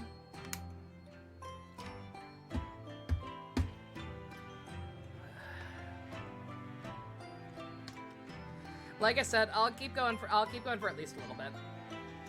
Keep the softer face for the intervention, sure. We need to protect that smile. It's been a while since we've seen that smile. Alright, just don't push it. I know. Like I said, I just keep thinking, like, what's the point then? If it's just gonna be a 2-hour stream tomorrow, then why don't I just stop tonight and do all the investigation in one go? And save myself some editing. But it's also only 10:30. And I need money. I'll keep going, whatever, I'll edit. I hate editing, but I'll edit. Alright. Okay, I'm gonna leave Susada's file on screen, so y'all just have to deal with my model staring at you creepily. I'll be right back. I'm gonna get some sip.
Tommy followed me back downstairs. I'm not done, silly. I'm still yelling. You can sit there for a little bit. You're gonna get sick of it. I guarantee it, honey.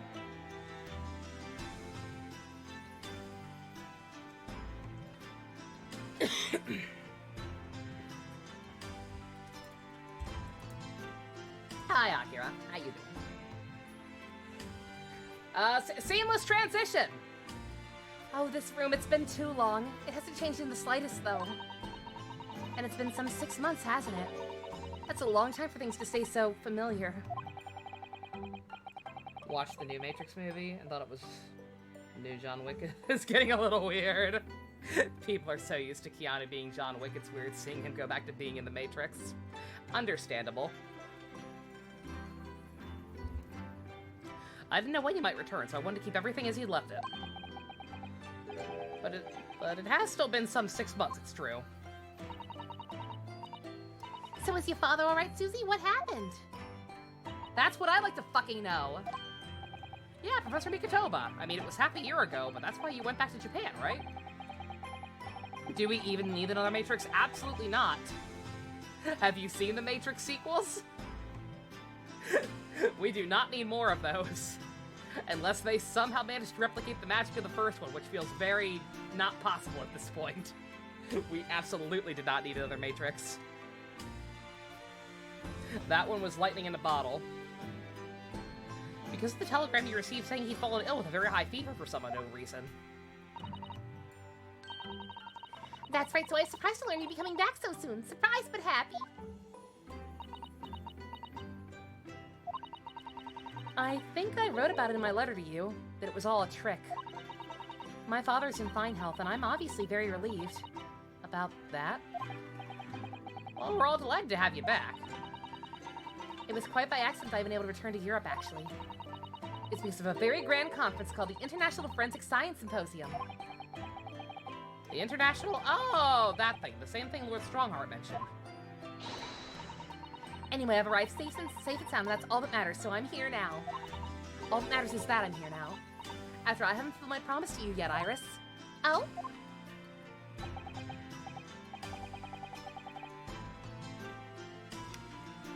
You must tell us everything that happened with you while you were back in Japan. Yes, of course I shall. And there's one other thing. Something you wrote in the letter particularly grabbed my attention. About you-know-who. About Kazuma. I know. I'll tell you all that I can. Good God. That's a lot of things. When I first arrived back in Japan, I really thought I'd never be allowed to return to Britain. But, curiously, after that awful trial at the Supreme Court, Father's mood changed entirely. The awful trial? Oh, yeah. For the murder of Bitchface. Oh, you dressed as a man then, didn't you, Susie? Oh, well, yes, since women are forbidden in the courtroom. I had no choice. Wow, amazing! I wish I'd seen it. Don't you, Runo? Yes, I suppose so. I want to play being a lawyer now. I could wear a false mustache, maybe. I don't think any mustache could hide the fact that you're 10 years old, Iris. I mean, if it didn't stop her from getting a fucking PhD, it's not gonna stop her from being a lawyer. Do we need to examine this? Do we need to examine the spade and shovel? Oh, God. Something else I wanted to ask you, Miss Sato. It's about the real reason why Professor Mikotoba summoned you back to Japan. You said in your letter it was something to do with the convict's loot we found in Mr. Natsume's lodgings. That's right. The very large dog collar we found within the bee with the bee emblem on it. It seems Mr. Natsume included a drawing of the collar in the report submitted about his time in Britain. I understand that when Father saw the report, he turned as white as a sheet. Why would that be, then? He's actually in on all this shit, too. Jesus Christ.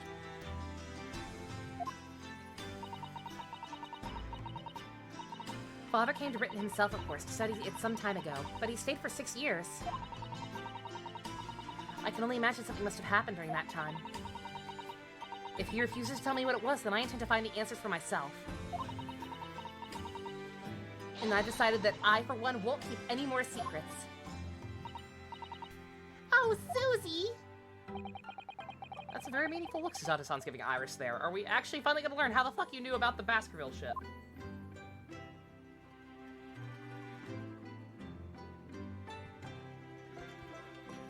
How many people are in on it? Susato's dad, the Japanese pirate judge, Sholmes, Von Zeke, his mysterious new apprentice, Gandalf the Grey, Gandalf the White, Monty Python and the Holy Grail's Black Knight, Benito Mussolini, and the Blue Meanie, and Cowboy Curtis, and John B. the Genie, Robocop, Terminator, Captain Kirk, Darth Vader, Lopan, Superman, every single Power Ranger, Bill S. Preston, Theodore Logan, Spock, The Rock, Doc Ock, and Hulk Hogan. I may have missed a few. But at least those. Lord Strongheart mentioned something about that symposium, too. I think he said the investigative authorities from 40 different countries would attend. Yes, and from Japan, my father and Judge Yukoku have been invited. You don't say. Did I not say Strongheart? Add Strongheart to the list. Something of an honor, I believe. Well, Professor Mikatoba is the leading expert in forensic medicine in our country, after all. But who's the other person you mentioned? A judge, you said? Yes, His Excellency, Judge Seishiro Jigoku. You've met him, Mr. Naruhodo. Again, he's not a real judge if he has a name.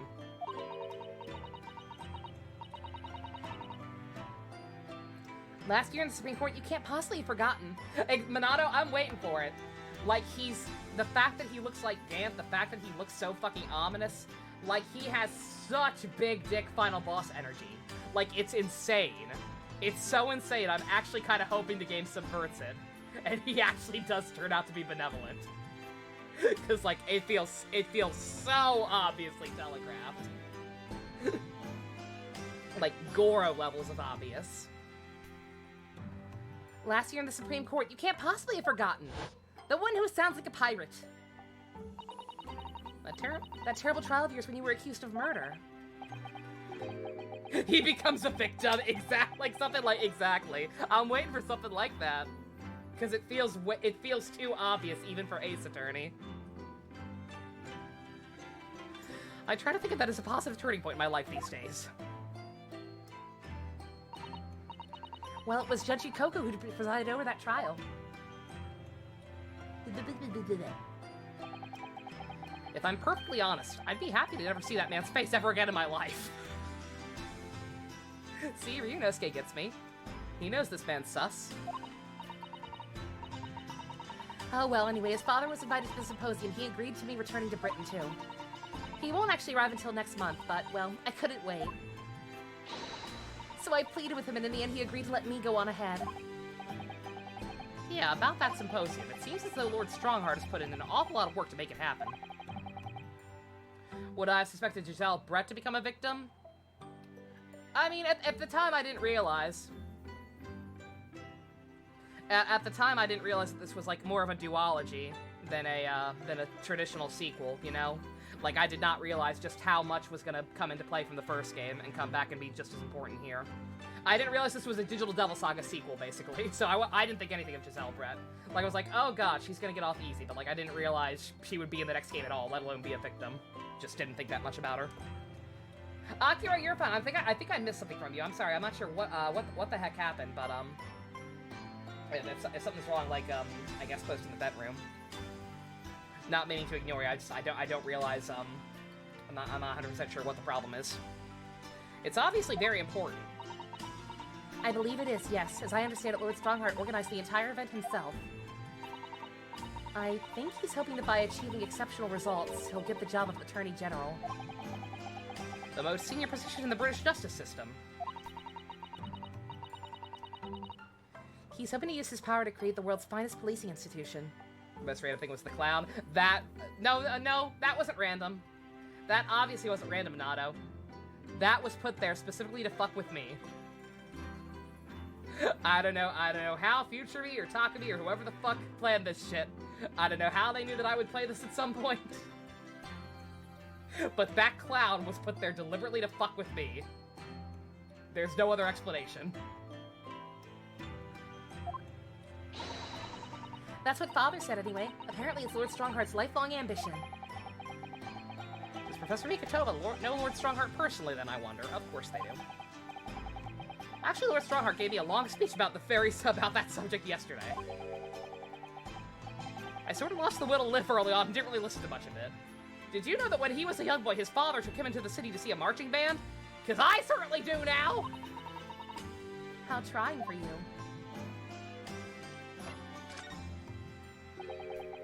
Giselle Bitch. The woman whose unforgivable actions ended in me being wrongly accused of a crime I didn't commit. The murder of Dr. John H. Wilson. Yeah, bitch face. Name I won't forget for as long as I live. The extraordinary thing is, though, It seems it's a name we should all forget. I'm sorry? Since the incident, our government's intelligence services have been investigating Miss Brett. But it turns out that an Englishwoman by the name of Giselle Brett didn't actually exist.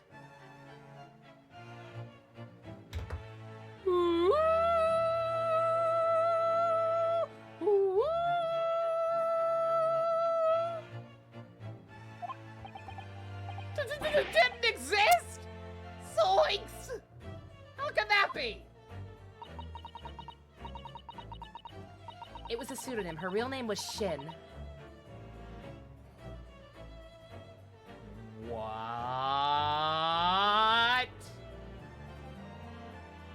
What? I remember that name. I don't think I've forgotten the ending of the first game. What? Game? But she was part of it. If she was... So what? She killed someone else on the hit list and then they killed her? How the fuck does that work?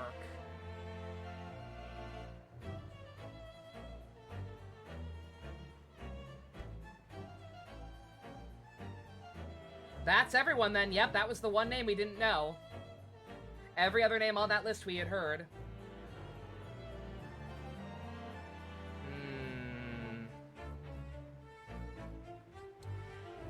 She wasn't a visiting student either. That was a front. A front? Then who the fuck is she? Miss A. Shin. Her name is literally all our intelligence services have been able to ascertain about her. Nobody knows why or even how she came to be in Japan. I'm guessing that's not her real name either. She was obviously not Japanese. It's a complete mystery. That doesn't make any goddamn sense! It's no easy task to be except as a foreign student anywhere. What could the woman have been up to? You know, I keep saying it's a hit list. I keep calling it a hit list because that's what it fucking read like. And most of the people on it were, and most of the people, and half, allegedly half, one. One person on that hit list was actually dead at the time it fucking went out. Good fucking god, I hate everything. What could the woman have been up to? I'm afraid I don't really know. The only thing I can be sure of is that she had some business in our country that we don't yet understand. You know, I was gonna say, yeah, you could say her death was an accident or her death was not planned, because I don't think Benny Memo was in on it. Like that seemed like very much a spur of the moment passion crime type of thing. I don't think he's gonna be in on the conspiracy bullshit. But at the same time, I also fucking didn't think that Edelgard was in on it. Granted, everything about that's out the fucking window now. But, Hosonaga, I don't know. I have my doubts about him being important. I mean, maybe he's on that popularity poll for a reason. He's actually the final boss. But, like, the fact that he was a bodyguard for 3 out of 4 of these people, very sus. If he shows up as Gregson's new partner, he's the final boss. No question. Case closed. And now she's been killed. Like, either Hosonaga is in on it, and possibly even a final boss, or he's just that much of an idiot. I kind of prefer the idea of him just being that much of a fuck-up and an idiot and a failure at everything and a goddamn piece of shit, useless, fucking stupid character. But he could be a final boss. And now she's been killed, while all the questions surrounding her existence remain unanswered. I'm afraid so. A. Shin? Who the fuck is she? Why do I feel as though I've heard that name before somewhere? Oh, did you not realize, Ryu? Oh, come on.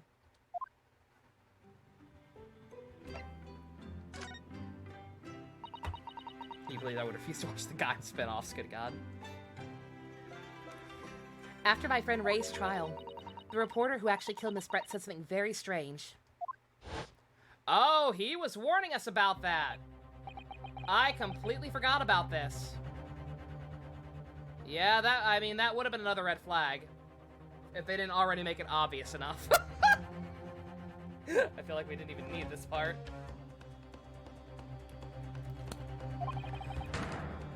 I know the truth. It's that visiting student's fate. Nobody in Japan knows anything about it. They don't know the guy never made it to England, that he died on that steamship, and that he'll never...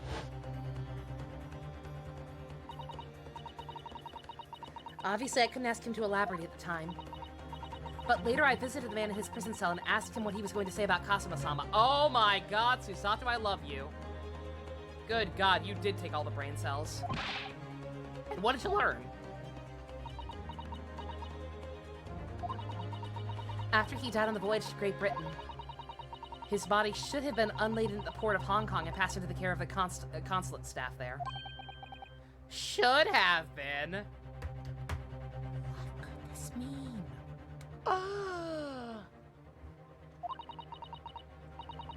Well, it turns out his body never arrived.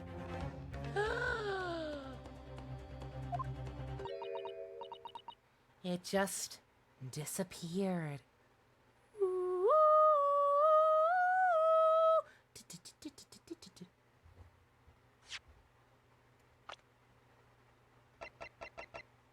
There's a red dot on that guy's head. What? Kazuma's body vanished? Our government tried to cover the fact up, it seems. They erected a grave on the cliffs by our hometown. Except Kazuma-sama isn't in there.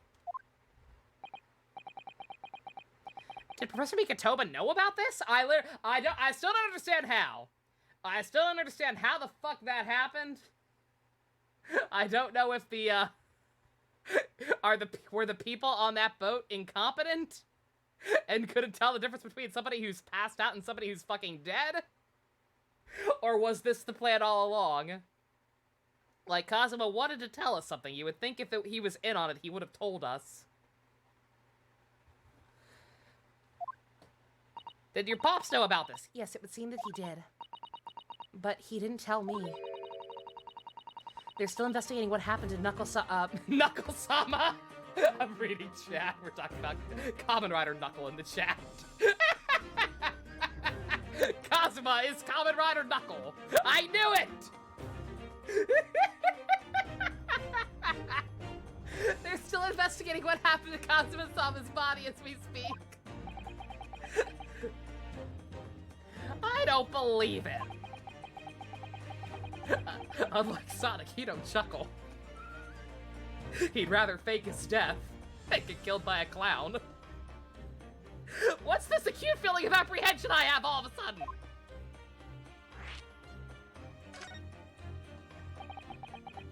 Thinking back now, some of the things that happened on the SS Berea were definitely strange.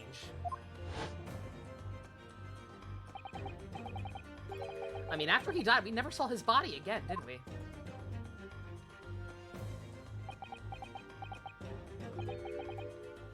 Could it be? Could it be that he's actually still a— Stop it, Mr. Naruhodo! It's too much to bear!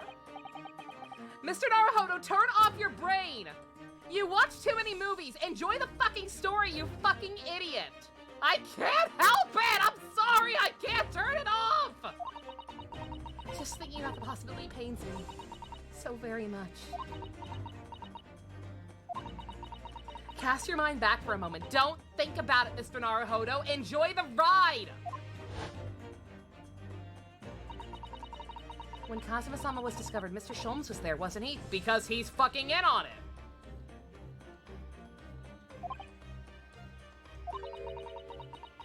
I don't think he's directly involved with the conspiracy or some shit, but he's clearly aware that some fucked up shit is up and is probably trying to stop it. And he definitely examined the body. I remember it clearly. Oh, you're right. So let me get this straight. Because Sherlock Sholmes inspected the body and claimed that he was dead, you believe that he absolutely has to be dead.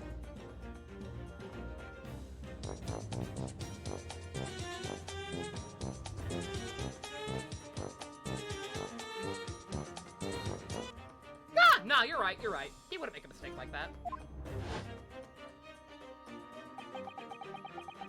Remind me of something? What? So if Kazuma hadn't actually been dead at all, it would mean Mr. Sholmes lied to us!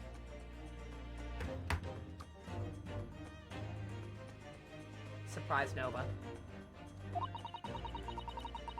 But there's no reason why he would possibly have done such a thing. I suppose that's true.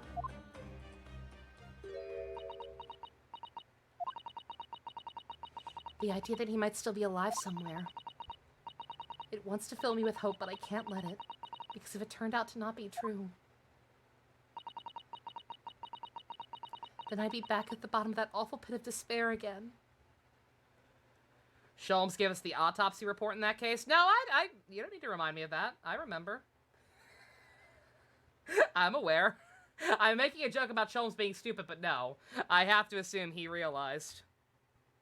I don't know if he collaborated with Kazuma on this. Again, if this was something Kazuma actively planned out, I think he would have told us what the fuck was up, or at least given us a slight inkling as to what was up before it happened. So I don't know what the fuck actually went down there. But like obviously Sholmes was in on it. You think someone would do that? Just go on the SS Buria and tell lies? I'm terrified what that might do to me. Don't do that. Don't give me hope. Oh, Miss Susato, don't quote bad movies. I know she's giving the idea the thought it deserves. It's Susato-san we're talking about, after all. So I probably shouldn't push it now.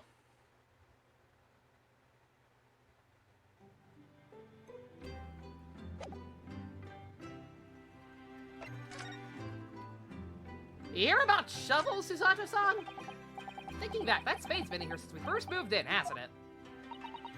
I'm sure I told you before, Mr. Naruhodo, it's not a spade, it's a shovel. No, shovels are for digging. That's for scooping up loose material. It's a spade. Case closed. No, spades are for digging. That's for scooping up loose material. It's a shovel. The great spade shovel war rages on.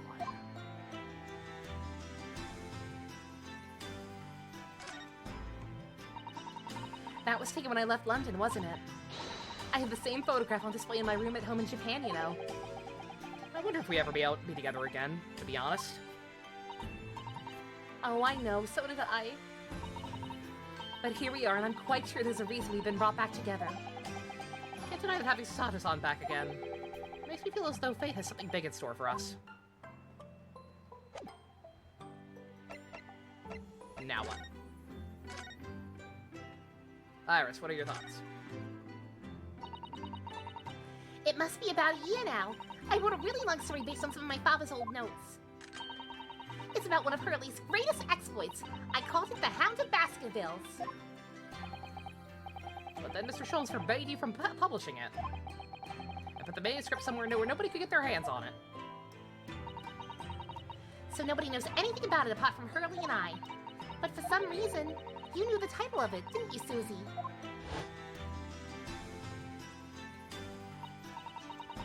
Sounds so exciting. I totally had this outfit back then. Revisionist history? I barely knew her. And you wouldn't tell me how you come to know it. Yes, but I made you a promise that I would explain one day, didn't I? I think it's time. Oh? Okay, hard read. Her father was clearly around back then when all this shit would have been going on, right? The professor bullshit, right?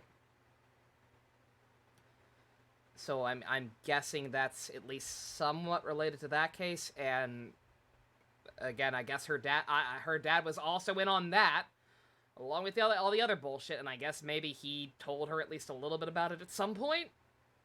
Maybe?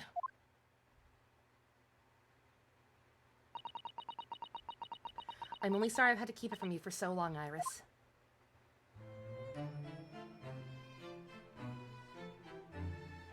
that Watson being an old fat man in the story, so yeah, that is typically a thing. It was completely by accident that I came to know the title of your manuscript, Iris. It was a short while before we left Japan. I was cleaning Father's study. Ah! Boom! What do I get? Where's my prize? I was cleaning Father's study and saw some writing on his desk. Something on his writing desk. A large box of papers. There was a label affixed to the box that was written in English. It read, "The Hound of the Baskervilles." What? My Baskerville story? Of course, I had no idea what it was at the time, but Father came in and... Susato, what are you doing? Blah, blah, blah, blah, blah. I'm owed. Oh, Father! Did you look at those papers? My prize is a single cookie. I'll take it. No, I simply read the label, that's all. Contemplates whether or not to kill his own daughter just for knowing the name. That's how high level this bullshit is. Well, don't think about it. Don't use your brain. Get on the plot train. I'm sorry? Forget you ever saw it. And certainly don't tell anybody else about this. Do you understand? Okay, fine. But what was Iris's manuscript doing in Japan? I have no idea. But when I heard Iris mention the word Baskerville that day, the title just slipped out. I would never have guessed. It was an unpublished account of one of Mr. Sholm's exploits. Look at the pretty body, Susato. Look at the pretty body. Dad, I don't want to look at the... Look at the pretty body!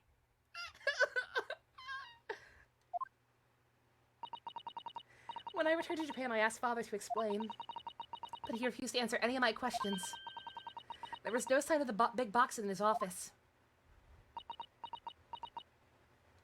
Surprised Iris. Surprised Iris might need to be an emote. That's really all I know about it. I no doubt Father has a very good reason for being so secretive about it, but still. I made up my mind to explain myself to both of you. Well, thank you for being so honest, Susie. Is she ever gonna change out of her outdoor clothes?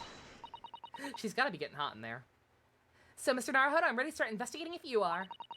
I've committed every detail about the case to memory. And Iris has told me about the disturbing happenings at the Waxwork Museum as well.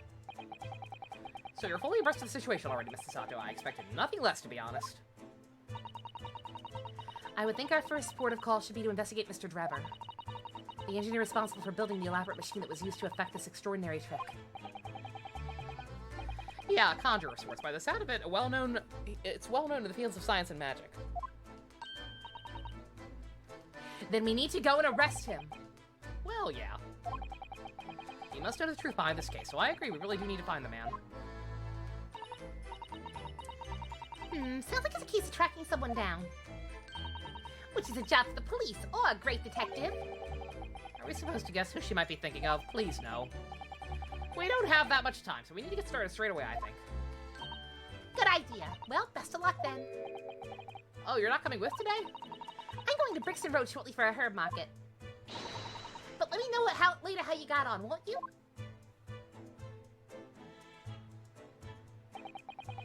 That was a little abrupt. The pull of the herb market must be strong.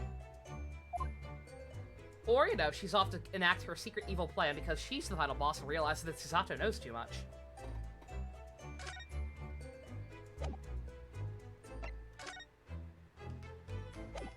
Alright.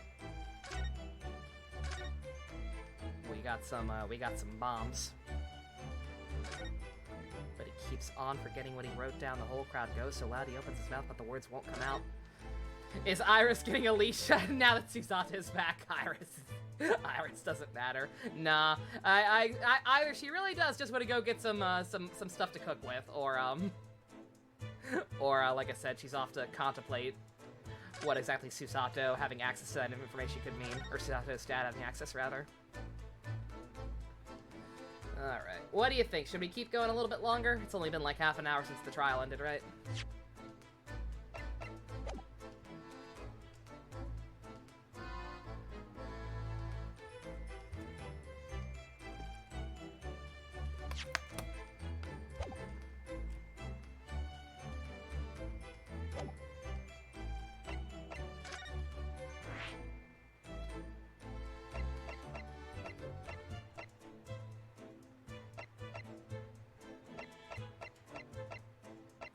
It doesn't, like I said, the fucked up thing is, it literally doesn't matter.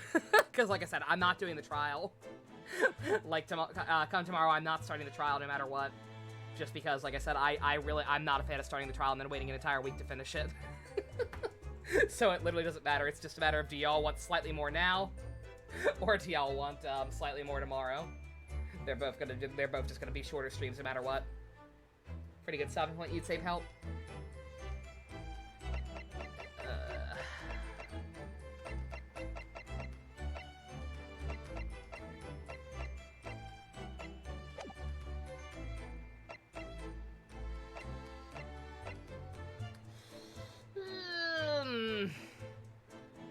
If I stop now, then that means I don't have to edit after all. Because I can just count this as being part of the exposition. And it'll all still be grouped together all nice. And also end with a huge plot bomb with all that shit we just learned. Good God, we've got a tangled ass web here.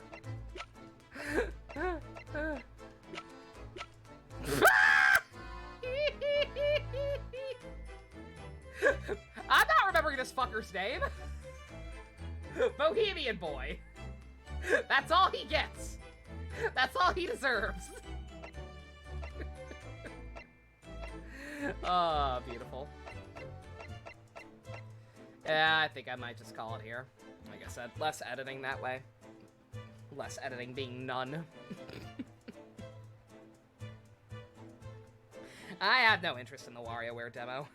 I'm sorry, but I just don't. Like, it's WarioWare. It's fun. It's a good time waster.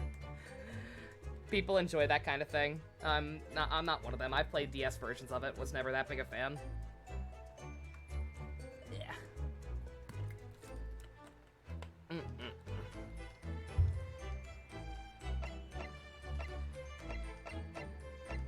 See what Drebber looks like? I mean, we got a description of him. Old man with a monocle. I feel like that's enough of a tease. Yeah, believe me, I don't like ending this early, but just these cases are structured in a way where just... there's no winning. It's either go on way, way too long and exhaust myself, or have smaller parts.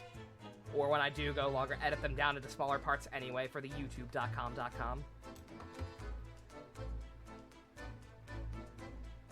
Not gonna do my Genshin grind, sure. Ending at tea time, unthinkable. Yeah, sorry to end right at tea time, secret. Enjoy. Yeah, I think we'll just finish up tomorrow. Get that fucking Naginata. I'm probably gonna get the fucking Naginata. Like I said. If I can't get C2, I can at least get her signature weapon, right? She deserves that much. But yeah. Alright, we got a lot done today. We got the first part of the trial done. We got some plot bombs that are gonna keep me up at night. We did good.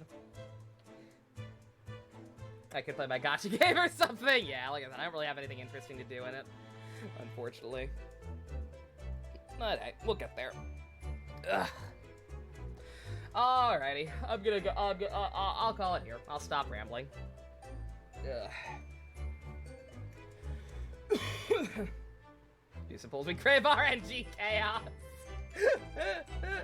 I don't know. Let me get her weapon off screen. You know what? Let me get her weapon off screen. I don't trust it. After those pulls I did on stream, I don't trust it. I've had pretty good luck with the weapon banner, but I always pull it off screen usually. Besides those YOLO pulls the other night.